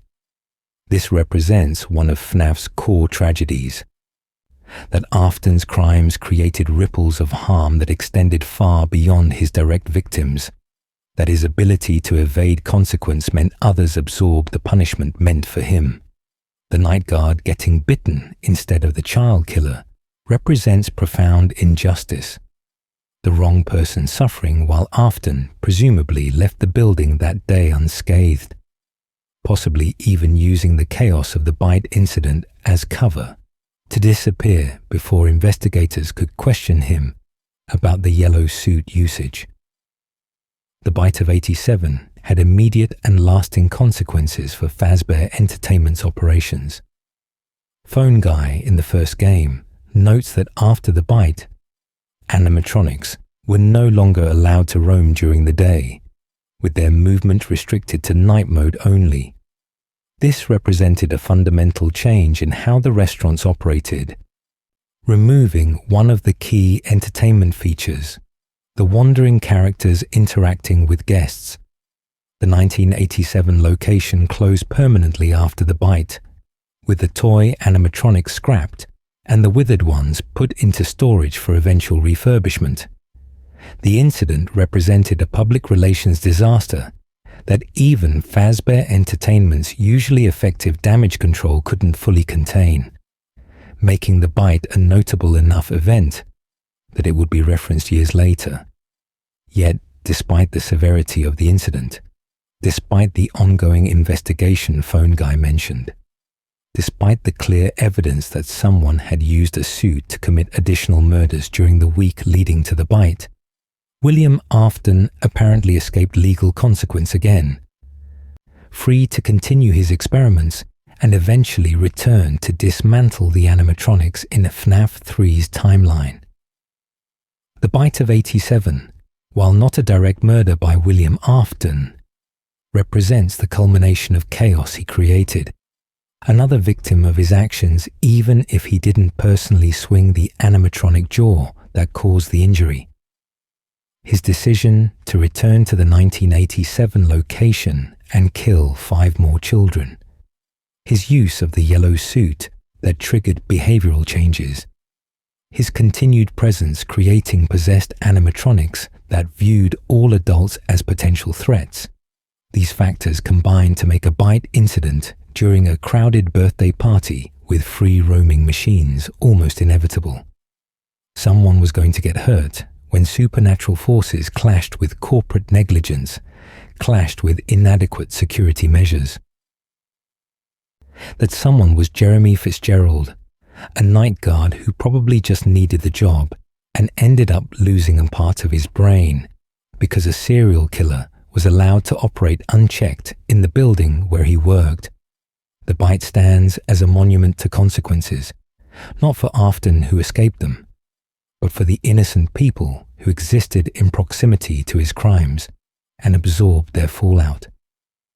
Purple Guy in the minigames, visual storytelling of evil. William Afton's identity as Purple Guy in the Five Nights at Freddy's 2 minigames represents Scott Cawthon's most direct visual storytelling about the killer's presence and actions, using deliberately simplistic pixel art to convey complex narrative information about who murdered the children and how they accomplished it. The Purple Guy sprite appears in 3 different death minigames in FNAF 2. Take Cake to the Children, Foxy Go Go Go, and Save Them, each presentation adding details about Afton's methods, his presence across multiple tragedies, and his role in the building's history. Understanding these visual depictions and what they communicate requires examining not just what we see, but how the community interpreted these clues, and how later games confirmed or complicated those interpretations. In Take Cake to the Children, the first minigame where Purple Guy appears, we control what appears to be an early Fredbear or Freddy character, serving cake to children inside a building while a child stands outside crying. The graphics are extremely simple, large pixels creating barely detailed shapes, but the narrative is clear. As you attempt to serve all 6 children inside, a purple car pulls up outside the building, and a purple sprite steps out, approaches the crying child, and the child falls over, turning into a grey ghost with tear tracks. This minigame depicts Charlotte Emily's murder outside Fredbear's family diner, the first killing that created the puppet's possession. The purple guy sprite here appears lighter purple, more violet than the darker shade seen in Save Them, possibly indicating better lighting or a younger Afton earlier in his criminal career. The pixel art doesn't allow for detailed features, creating a deliberately ambiguous figure that players must interpret through context rather than explicit visual description. Foxy Go Go Go presents a different perspective, with players controlling Foxy as he emerges from Pirate Cove 3 times to perform for 5 children. The first 2 runs show happy children, represented by simple smiling sprites, but on the 3rd run, Purple Guy stands in the corner and all 5 children lie motionless on the floor, their sprites turn grey to indicate death. This minigame, while not showing the murders themselves, depicts their immediate aftermath at what appears to be the first Freddy Fazbear's Pizza location during the missing children incident of 1985. The children's bodies haven't been stuffed into suits yet, suggesting Foxy is witnessing the scene before Afton completes his body disposal, or that this represents the children's perspective, seeing what happened from their point of view before the puppet granted them possession. Purple Guy's presence in the corner, standing among his victims, creates an image of casual evil, a killer who doesn't flee the scene immediately but lingers in the aftermath of his crimes. Save Them, which we've discussed in detail already, presents Purple Guy in his darkest shade, a deep purple that suggests shadows, night conditions, or perhaps metaphorical darkness, representing his deepening evil by 1987. This sprite appears thin, hunched forward, wearing what looks like a security badge or yellow object on his chest, holding something in his hand.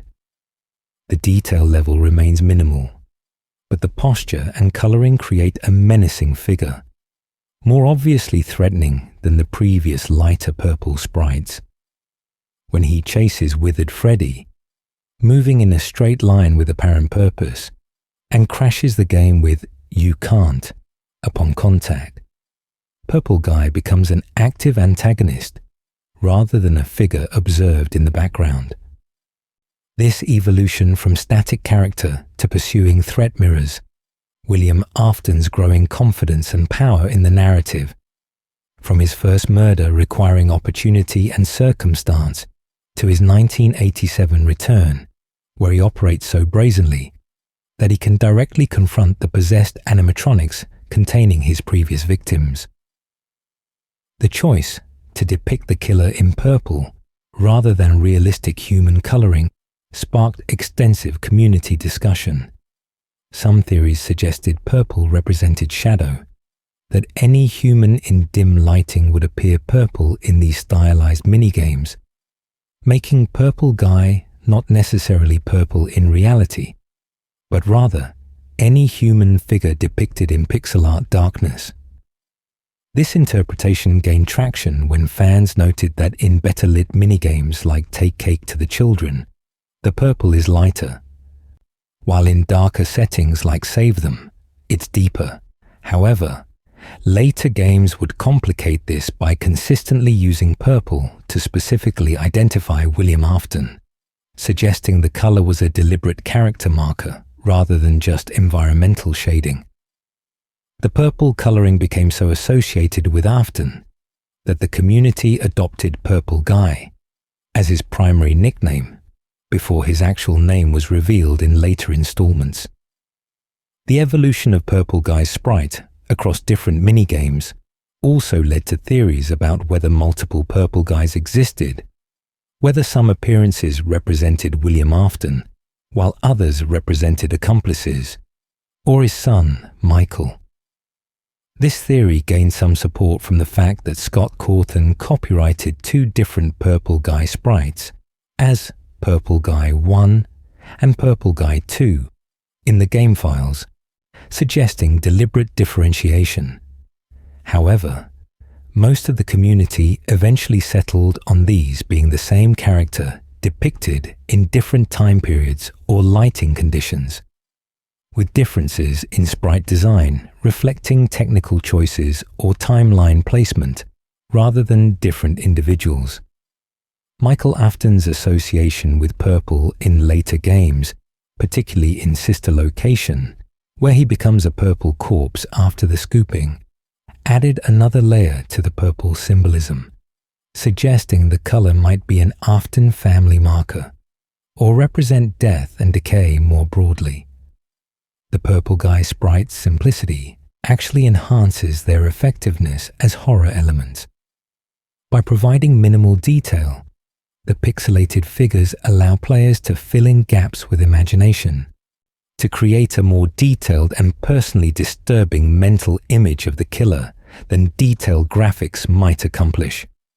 We don't see Afton's face clearly, don't witness the murders in explicit detail, but the suggestion, the small figure standing among fallen children, the car pulling up as a child cries, the chase through the pizzeria. These minimal depictions create powerful narrative moments that respect the horror of child murder, while avoiding gratuitous depiction. Scott Cawthon's use of retro graphics for serious subject matter became one of FNAF's signatures, proving that pixel art could convey tragedy and fear as effectively as high-fidelity visuals. The Purple Guy minigames in FNAF 2 established visual language that would carry through the series. Purple became the color of the killer, of death, of spiritual corruption. The safe rooms where Purple Guy appears or works become identified as danger zones, off-camera spaces where terrible things happen without witness. The contrast between the colorful, family-friendly environment of Fazbear restaurants and the grey dead children scattered through them creates cognitive dissonance that emphasizes the tragedy. When players control animatronics in these minigames, we experience the story from the victim's perspective, seeing through their eyes as they encounter the figure responsible for their suffering. This perspective shift makes Purple Guy not just an abstract villain, but a threat perceived by the characters we temporarily embody, creating identification with the murdered children that increases emotional investment in their fate. In FNAF 2 specifically, the Purple Guy sprites serve to confirm William Afton's active presence during the game's timeline, to visually depict his methods and victims, and to create continuity between the past murders, Take Cake, Foxy Go Go Go, and present murders, Save Them, showing this is a recurring pattern rather than isolated incidents. The sprites transform abstract discussions about missing children into concrete visuals, making the horror tangible even in its pixelated simplicity. They also reward careful attention and pattern recognition, as players who notice Purple Guy appearing across multiple games and multiple time periods can begin piecing together a timeline of crimes that the main gameplay never explicitly acknowledges. The minigames become a secondary layer of storytelling, requiring death or specific conditions to access, turning failure states into opportunities for narrative revelation. This design choice makes Purple Guy's appearances feel earned, feel like secrets uncovered rather than information given, deepening player engagement with the lore. The investigation and Afton's evasion of justice. One of the most frustrating aspects of William Afton's story in Five Nights at Freddy's 2 is how close the authorities apparently came to stopping him, with Phone Guy mentioning an ongoing investigation on Night 4, yet ultimately he escapes consequence again, free to continue his experiments and murders in future installments. Understanding how Afton evaded justice in 1987 requires examining what the investigation likely knew, what Fazbear Entertainment's involvement might have been in obstruction, and how someone with Afton's knowledge of the company's systems and vulnerabilities could stay ahead of law enforcement even when suspicion surrounded him. The investigation represents a tantalizing might have been, a point where the pattern could have been interrupted, where 5 children's deaths could have been the end of William Afton's killing, rather than another middle chapter in his decades-long crime spree. Phone Guy's Night 4 message introduces the investigation with his characteristic blend of information and deflection. There's been somewhat of an investigation going on. We may end up having to close for a few days. I don't know.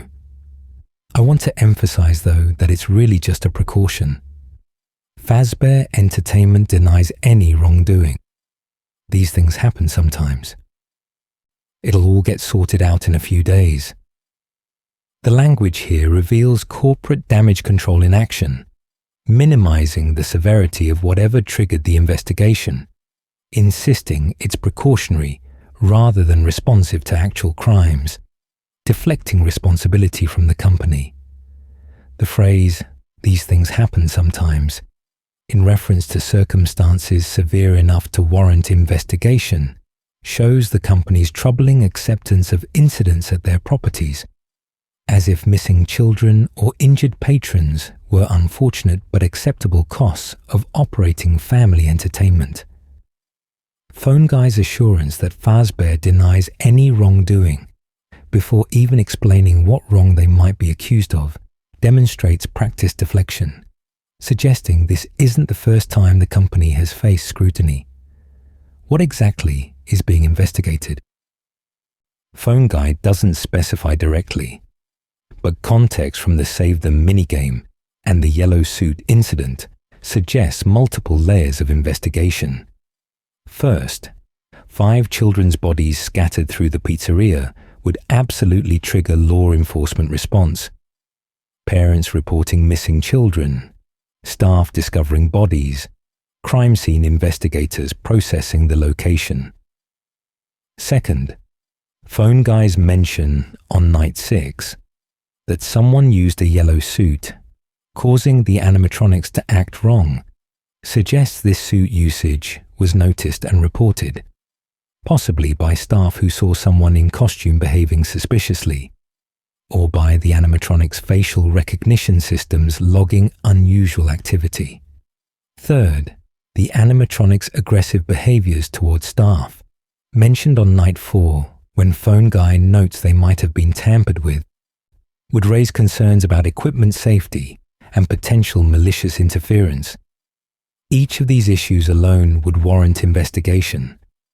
Combined, they represent a catastrophic situation that should have resulted in immediate permanent closure and extensive criminal proceedings. The investigation's timing, occurring during the week Jeremy Fitzgerald works, means detectives, officers, or investigators were likely present at the location during day hours, interviewing staff, examining security footage, processing the areas where bodies were found. This creates an interesting temporal overlap, with Jeremy experiencing supernatural horrors at night from possessed animatronics, while during the day, the building served as a crime scene being actively worked by law enforcement. The disconnect between these two realities, the official investigation following evidence and procedures versus the spiritual consequences playing out after hours, highlights how completely unprepared authorities would be to deal with Fazbear Entertainment's true problems. You can't arrest ghosts, can't prosecute possessions, can't file charges against supernatural entities, meaning the most dangerous aspects of the pizzeria existed completely outside the investigation's scope. William Afton's evasion of the investigation, despite being the obvious suspect, requires understanding his advantages.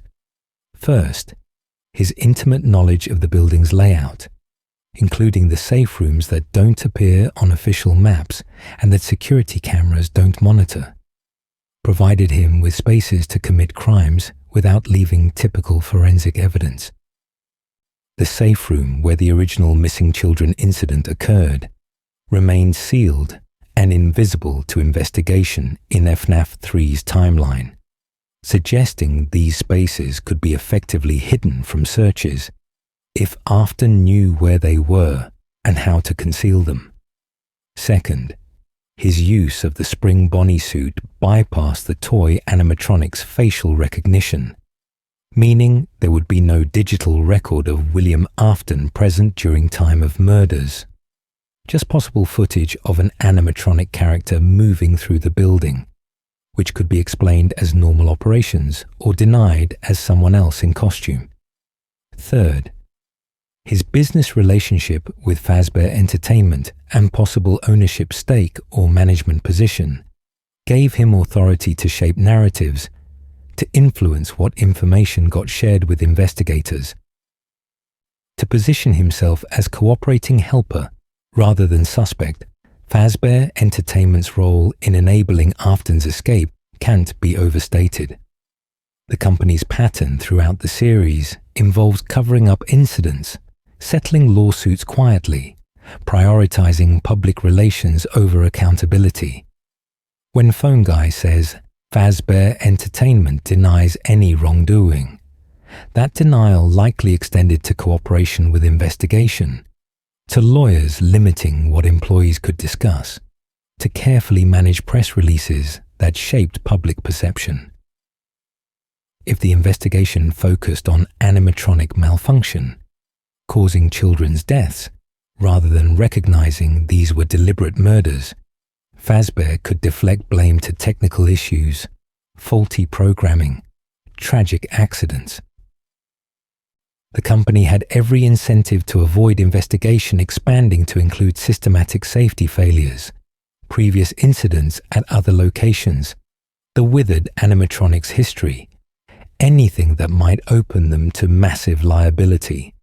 This pressure to contain investigation scope likely meant certain questions didn't get asked, certain areas didn't get searched, certain patterns across multiple locations and years didn't get recognized as connected. The legal outcome of the investigation appears to have been insufficient to prevent Afton's future activities.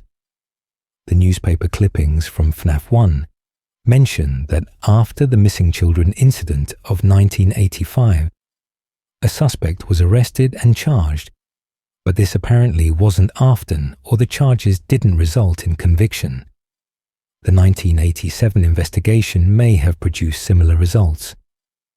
Someone charged, possibly a scapegoat, case closed from the public perspective, but Afton free because evidence proving his guilt beyond reasonable doubt couldn't be established. The difficulty of prosecuting murders without bodies, or with bodies so contaminated by being stored in animatronic suits that forensics were compromised, or without witnesses who survived to testify, would create reasonable doubt that defense attorneys could exploit. Additionally, if Afton had carefully avoided leaving fingerprints, DNA, or other physical evidence in the safe room or on the bodies, if he'd worn gloves under the Spring Bonnie suit's hands, if he'd been methodical about evidence removal, prosecution might have suspicions, but not proof. The investigation's ultimate failure, marked by the building closing temporarily, but Afton remaining free to return in FNAF 3's timeline to dismantle the animatronics, represents systematic failure at multiple levels. Law enforcement failed to recognize patterns across multiple Fazbear locations and years, to connect deaths at the 1985 location with deaths at the 1987 location with the same suspect present at both. Fazbear Entertainment failed to prioritize child safety over profit, to implement meaningful security changes, to ban William Afton from properties even if they couldn't prove his guilt legally. The justice system failed to hold someone accountable despite mounting circumstantial evidence, allowing a serial killer to operate for years because each individual incident couldn't be conclusively proven despite the pattern being obvious. This multi-layered failure explains why FNAF's story spans decades rather than ending after the first investigation. Why Afton gets multiple opportunities to refine his methods and continue his experiments. Why so many more children would become victims before his eventual comeuppance. Phone Guy's fate adds another dimension to the investigation's aftermath. In FNAF 1, which takes place in 1993, Phone Guy dies on night 4, likely stuffed into a suit by the possessed animatronics. The fact that he was still working for Fazbear Entertainment 6 years after the 1987 incident, after witnessing the investigation and the bite of 87 and the closure, suggests either loyalty to the company, inability to find other employment, or perhaps complicity in covering up the extent of the problems. His death at the hands of the very animatronics he tried to explain away as simple malfunctions represents poetic justice of sorts. As someone who helped enable Afton's crimes through corporate deflection and minimization, ultimately became a victim of the supernatural consequences that persistence created. The investigation he mentioned so casually on night 4, downplaying its severity, couldn't protect him when the angry spirits finally got close enough. Afton's character and psychology in FNAF 2. Examining William Afton's psychology as revealed through his actions in Five Nights at Freddy's 2 provides insight into what drives a person to repeatedly kill children, to return to the scene of previous crimes, to risk capture for the opportunity to create more victims. While we never hear Afton speak directly in FNAF 2, never get internal monologue or explicit explanation of his motives, his behavior patterns and choices reveal a psychological profile of someone whose drives have evolved from whatever initially pushed him to murder Charlotte Emily into something more systematic and experimental. By 1987, William Afton had become a practiced killer whose actions showed not impulsive violence, but calculated methodology. Someone studying the consequences of his crimes with clinical interest, despite the moral horror of what he was learning. The most obvious trait Afton displays in FNAF 2 is confidence bordering on arrogance. Returning to a Fazbear Entertainment location to kill more children 2 years after getting away with the missing children incident shows someone who believes he's smarter than investigators, more capable than the company's security measures, untouchable despite rising suspicion. This confidence manifests in his method, using the Spring Bonnie suit again, despite it being his signature from 1985, entering the building during an investigation rather than laying low, killing 5 children in a pattern that mirrors his previous work. A cautious killer might have changed methods, found different victims, waited until heat from previous crimes died down. Afton's choice to repeat what worked before suggests he either didn't believe he could be caught, or didn't care about the risk, that the opportunity to conduct his experiments outweighed concerns about consequence. His choice of victims reveals targeting preferences that remain consistent across incidents.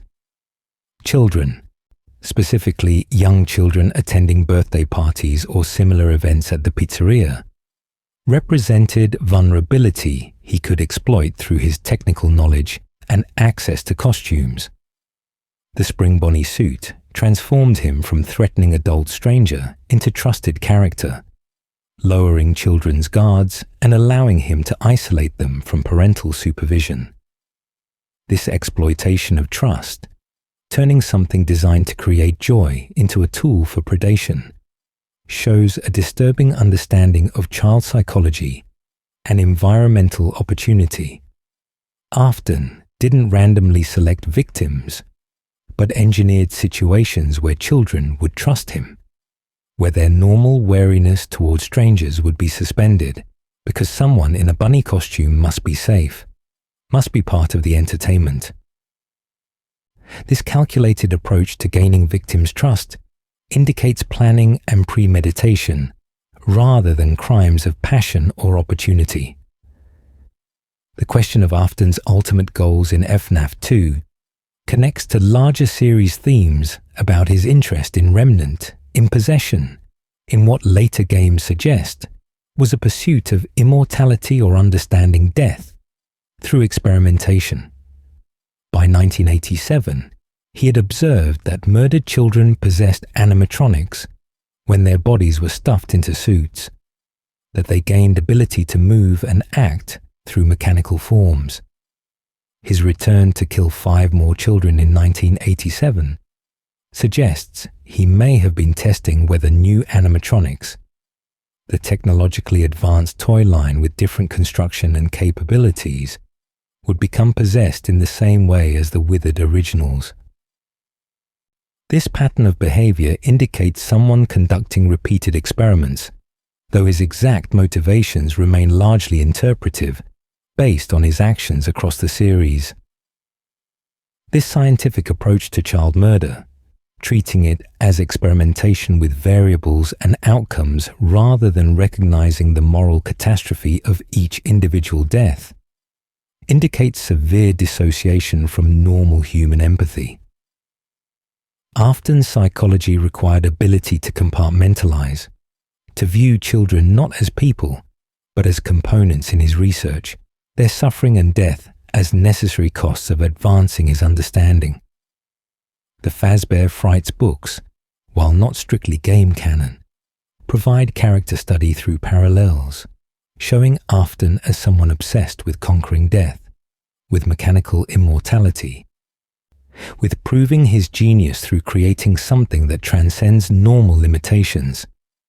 If Game Universe Afton shared these motivations, then FNAF 2's murders represented not random killing, but targeted experimentation.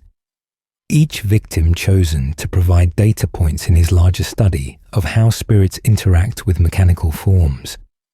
His relationship with Fazbear Entertainment reveals another aspect worth considering. Whether Afton officially worked for the company in 1987, or had simply retained access through his co-founder status with Henry Emily, his ability to enter the building, to know where suits were stored, to understand how to evade security protocols, suggests he maintained some connection to the company, even as he used their locations for his crimes. This relationship, where he benefited from the infrastructure and opportunities Fazbear provided, while actively harming the business through creating incidents that force closures, demonstrates someone willing to use others' resources for personal gain regardless of consequences. Afton's apparent lack of fear regarding the possessed animatronics distinguishes him from normal people's responses to the supernatural. Jeremy Fitzgerald spends a week terrified, barely surviving each night as haunted machines try to reach his office. Phone Guy, while trying to sound casual, clearly understands the danger these animatronics pose.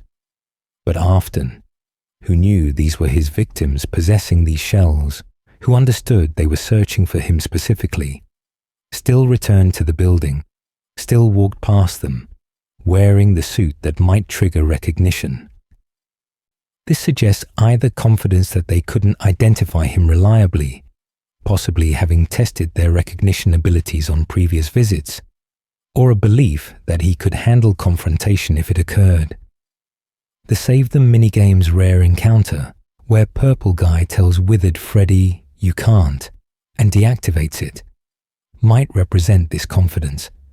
Afton's knowledge of animatronic systems letting him shut down possessed machines when necessary. Yet despite this confidence, signs of psychological damage or instability might exist in his patterns. The compulsion to return to the same types of locations, the inability to move on from Fazbear Entertainment to other venues or methods despite the risk, suggests obsession that overrode rational self-preservation. Someone truly careful would have stopped after the missing children incident. would have recognized that continuing created exponentially increasing risk of capture. Afton's inability to stop, his need to return and repeat and escalate, indicates psychological compulsion, possibly addiction to the power of taking lives, possibly obsessive need to answer questions about Remnant that drove him to disregard obvious dangers.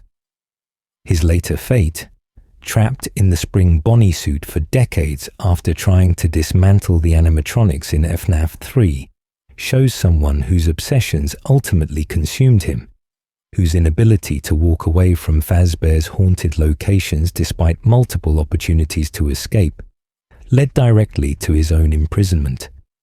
In FNAF 2, we see Afton in what might be called his prime as a serial killer, someone who had learned from his first murders, refined his technique, operated with confidence born from previous successes, but who hadn't yet suffered the consequences that would eventually trap him.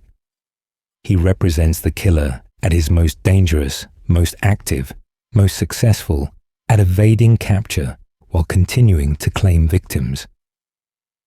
Understanding this psychological profile, the combination of intelligence, arrogance, dissociation, obsession, and willingness to exploit trust, helps explain how someone could commit the crimes Afton did, how they could continue for so long despite supernatural consequences, literally walking through the buildings where he worked.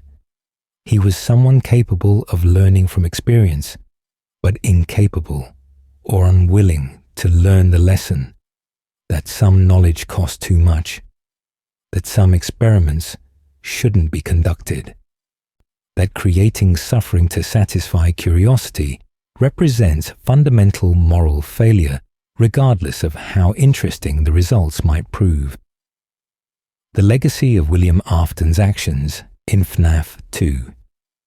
As we approach the end of our journey through William Afton's role in Five Nights at Freddy's 2, it's important to examine the lasting impact of his 1987 crimes, how the events of this 1 week in November reverberated through the timeline, affecting every subsequent game and every character who encountered Fazbear Entertainment's haunted properties. Afton's murders in 1987 weren't isolated incidents, but rather catalysts that triggered closures, created new possessions, altered company policies, and contributed to the accumulating supernatural chaos that would eventually consume him. Understanding his legacy means understanding how one person's choices, 1 week of active killing, rippled outward to affect decades of consequences and countless other people's fates, creating a web of tragedy that extended far beyond the 5 children whose bodies lay scattered in the SAVETHEM minigame. The immediate legacy was the closure of the 1987 location and the scrapping of the toy animatronic line. The bite of 87, combined with the investigation into missing children, combined with the general chaos of possessed animatronics attacking staff, made the location unsalvageable from a business perspective. Fazbear Entertainment, which had invested heavily in the new location with advanced animatronics and security features, lost that investment entirely, forced to write off the toys and shut down after barely any operational time. This closure represented another black mark on the company's reputation. Another location where children were harmed or killed, another instance of animatronics causing serious injury. The pattern was becoming undeniable even to the public who didn't know about possessions and Remnant, that Freddy Fazbear's Pizza was a dangerous place where bad things happened with disturbing regularity. This reputational damage would make future reopenings more difficult, would require even more creative damage control to convince parents to bring children to these locations. For the 5 children killed in 1987, their legacy became eternal imprisonment in mechanical forms or release to whatever afterlife exists in the FNAF universe. depending on how we interpret the toy animatronics' fate after scrapping. If their spirits were freed when the toys were destroyed, they at least escaped the decades of wandering that Gabriel, Jeremy, Susie, Fritz, and Cassidy endured. If they remained somehow bound to the scrapped parts, their existence became even more tragic, scattered across whatever happened to the toy animatronics' remains.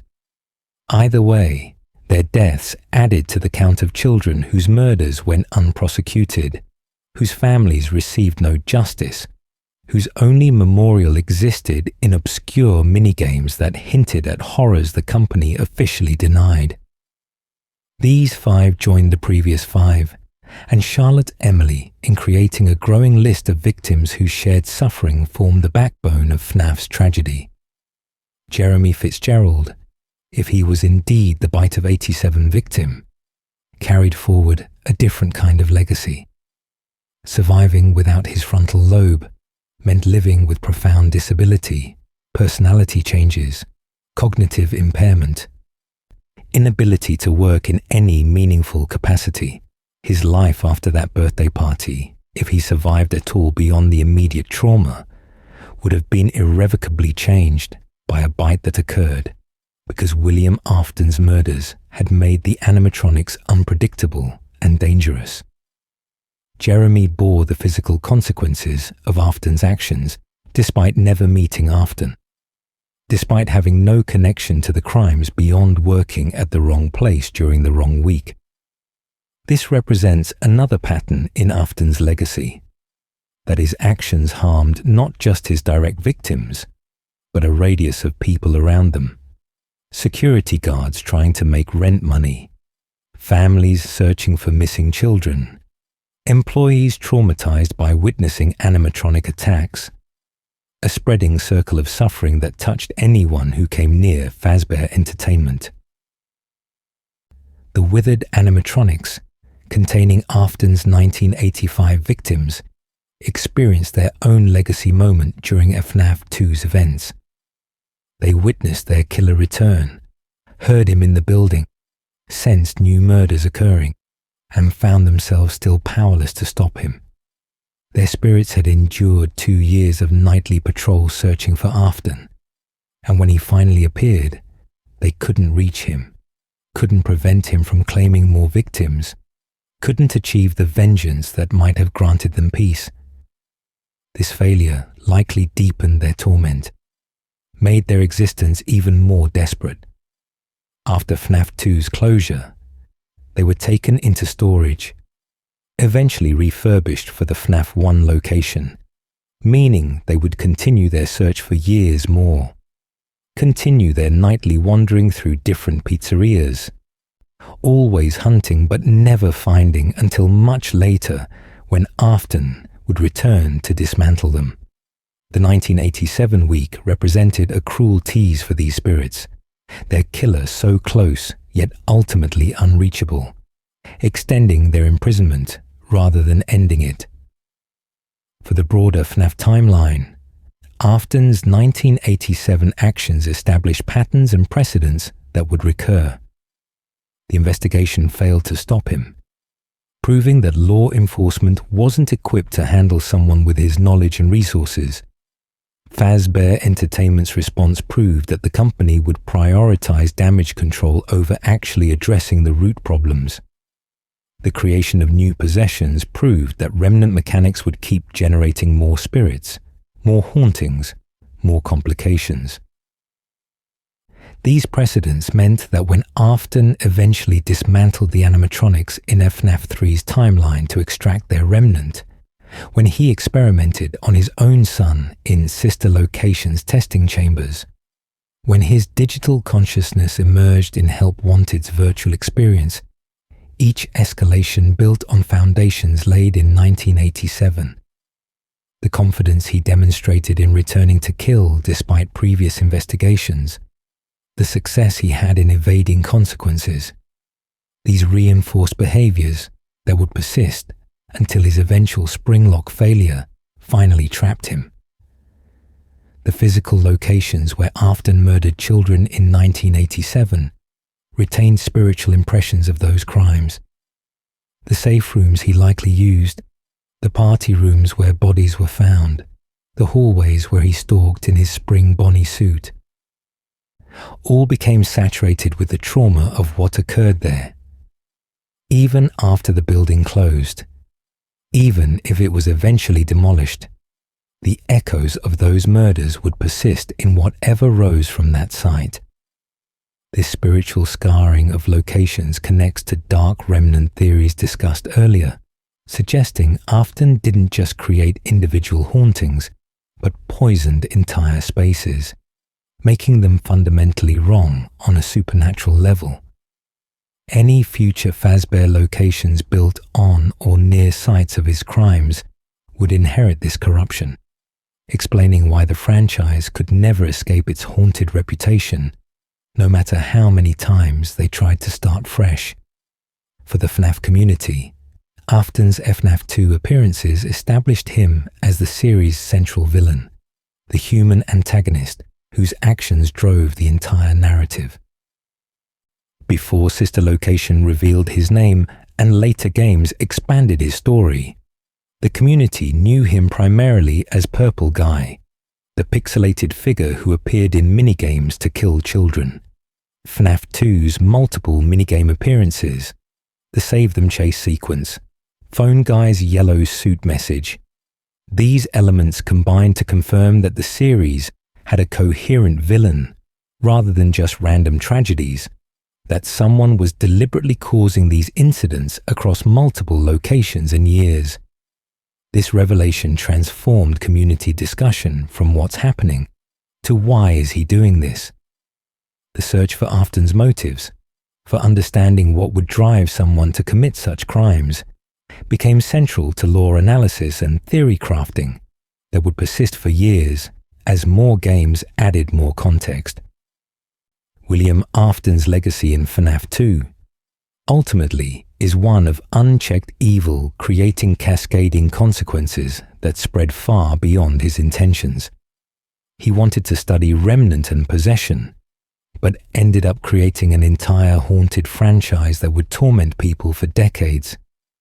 He wanted to evade capture, but his methods left evidence in the form of possessed animatronics that would eventually lead to his confrontation and springlock failure. He wanted immortality, but achieved it in the worst possible form.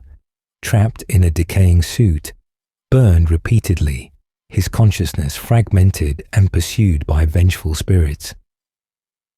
The 1987 murders seemed like another success at the time. Another batch of data collected, another investigation evaded, but they were actually another step toward his eventual downfall. Every child he killed added another spirit searching for him. Every location he corrupted left another haunted site where his crimes could never be forgotten. Every evidence trail he thought he'd covered left threads that someone might eventually follow. His legacy is proof that some consequences can't be escaped, that actions have repercussions that persist long after the actor believes they've gotten away with them, that the universe, or narrative justice, or cosmic horror, has ways of ensuring that terrible deeds eventually catch up to those who commit them. Conclusion: William Afton in FNAF 2's place in his story. As we reach the end of our exploration of William Afton's role in Five Nights at Freddy's 2, we've traced a portrait of a serial killer in the middle of his criminal career. Someone who had already murdered at least 7 children by the time 1987 began, and who would claim 5 more during the week.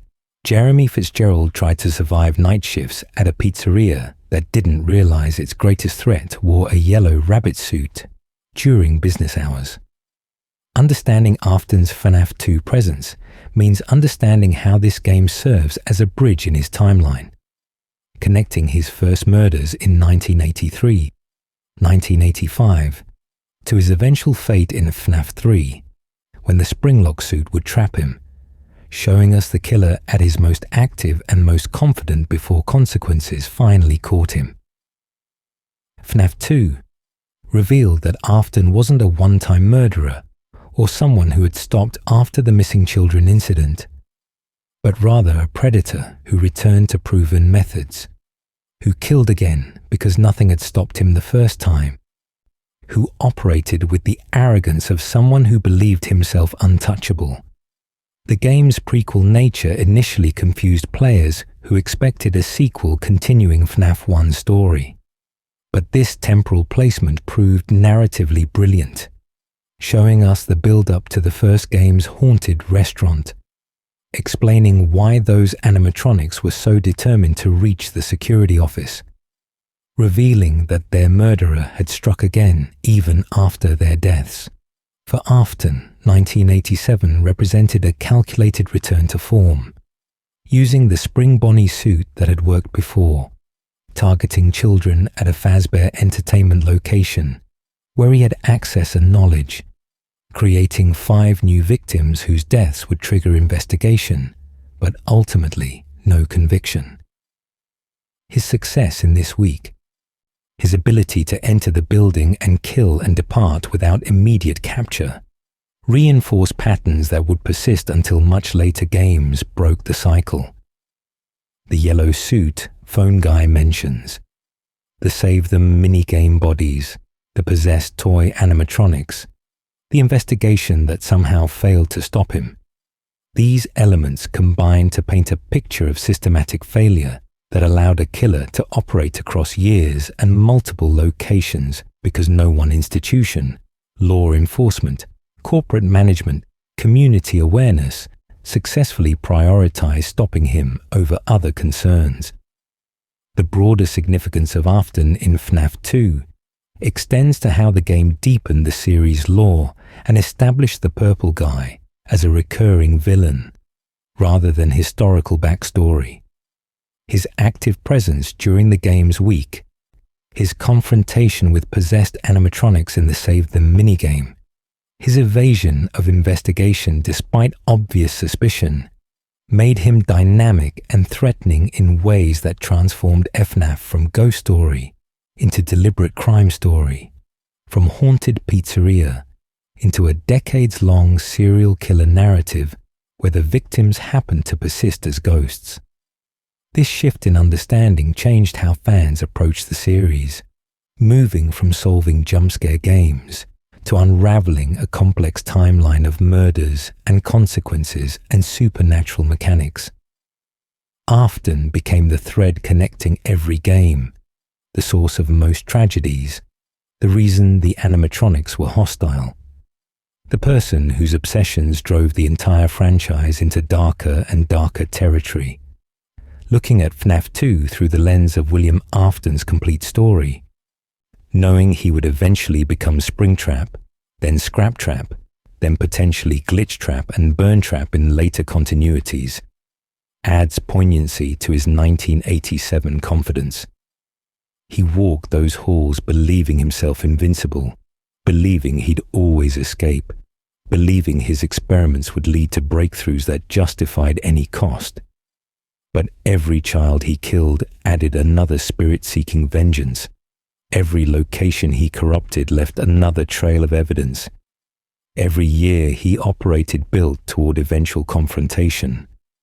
When he would return in FNAF 3's timeline to dismantle the animatronics he'd created, when the spirits would corner him and force him into the spring Bonnie suit that would become his prison, that moment of judgment had roots in 1987's crimes.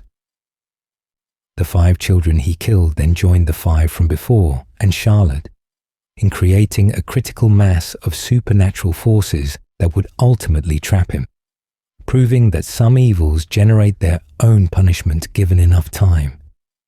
For the FNAF 2 location and its staff, Afton's week of activity meant the end of that particular establishment, meant Jeremy Fitzgerald's life-changing injury, meant 5 more families dealing with missing children who would never come home, meant the toy animatronics scrapped before their full potential could be realized, meant another black mark on Fazbear Entertainment's reputation. The night guard, who survived 6 nights of possessed animatronics, probably never knew how close he came to the actual killer. That while he hid behind a Freddy mask from machines hunting for someone who looked just like him, the real target walked those same halls wearing a yellow suit. This near miss, this passing in the night between victim and villain, who never directly encountered each other, represents the tragic randomness of who gets hurt in proximity to evil, how innocent people absorb consequences meant for others simply by being in the wrong place when darkness arrives. In the context of horror storytelling, Afton's FNAF 2 presence represents effective villain establishment, showing the antagonist active during gameplay rather than just referenced in lore, creating tension through the knowledge that the killer is somewhere in the building, even if Jeremy never sees him directly. The minigame encounters, particularly the rare purple guy chase in SAVETHEM, give players brief moments of direct confrontation with the villain, creating memorable encounters that reward exploration and attention to detail. The cryptic nature of his presentation, the minimal pixel art, the ambiguous messages from Phone Guy, encourage community investigation and theory crafting that sustained interest between game releases. Scott Cawthon's decision to make Afton's 1987 actions discoverable rather than explicit, requiring players to find minigames and interpret sparse details, created engagement that wouldn't have existed if the narrative had been straightforward. As we close this examination and prepare to return from 1987's shadows to wherever the present finds us, William Afton's role in Five Nights at Freddy's 2 stands as a masterclass in conveying horror through implication and environmental storytelling. We never fight him directly, never hear him speak, never see detailed graphics of his crimes, but his presence permeates every aspect of the game through consequences, through the animatronics he created by murdering children, through Phone Guy's nervous deflections about investigations and used suits, through pixelated minigames that reward the brave or unlucky with glimpses of his methods. He exists in FNAF 2 as shadow and suggestion, as the explanation behind why everything else happens, as the human monster that makes mechanical monsters necessary. Understanding his story elevates the game from simple survival horror to tragedy, from jump scares to meditation on how evil persists when systems fail to stop it, from entertainment to examination of what happens when someone discovers they can kill without consequence and chooses to kill again. The entire lore of William Afton in Five Nights at Freddy's 2 is a story of repetition, of a pattern established and then repeated because it worked before and nothing stopped it from working again. It's a story of spirits trapped searching for someone they'll never find on their own. It's a story of investigations that somehow miss the obvious suspect, of corporations that value reputation over accountability, of security measures defeated by someone wearing a costume. It's a story that ends with 5 more dead children, another location closed, another victim suffering while the killer walks away, another chapter in a chronicle of darkness that would extend for decades. Whether this story brought you new understanding, reinforced details you already knew, or simply provided a soothing voice to accompany your evening's drift into sleep, thank you for joining this journey through one of FNAF's most crucial games, through one of William Afton's most active periods, through the week in November 1987, when everything changed, and yet, tragically, nothing changed, because the person who needed stopping continued unprevented. If you enjoyed this slow, thorough exploration of FNAF 2's lore, please consider liking and subscribing. The channel's approach to these topics, treating them as serious narrative analysis rather than just game summaries, aims to provide value whether you're actively listening or using these videos as sleep aids. comments sharing your thoughts, corrections if any details need addressing, or suggestions for future topics are always welcome and appreciated.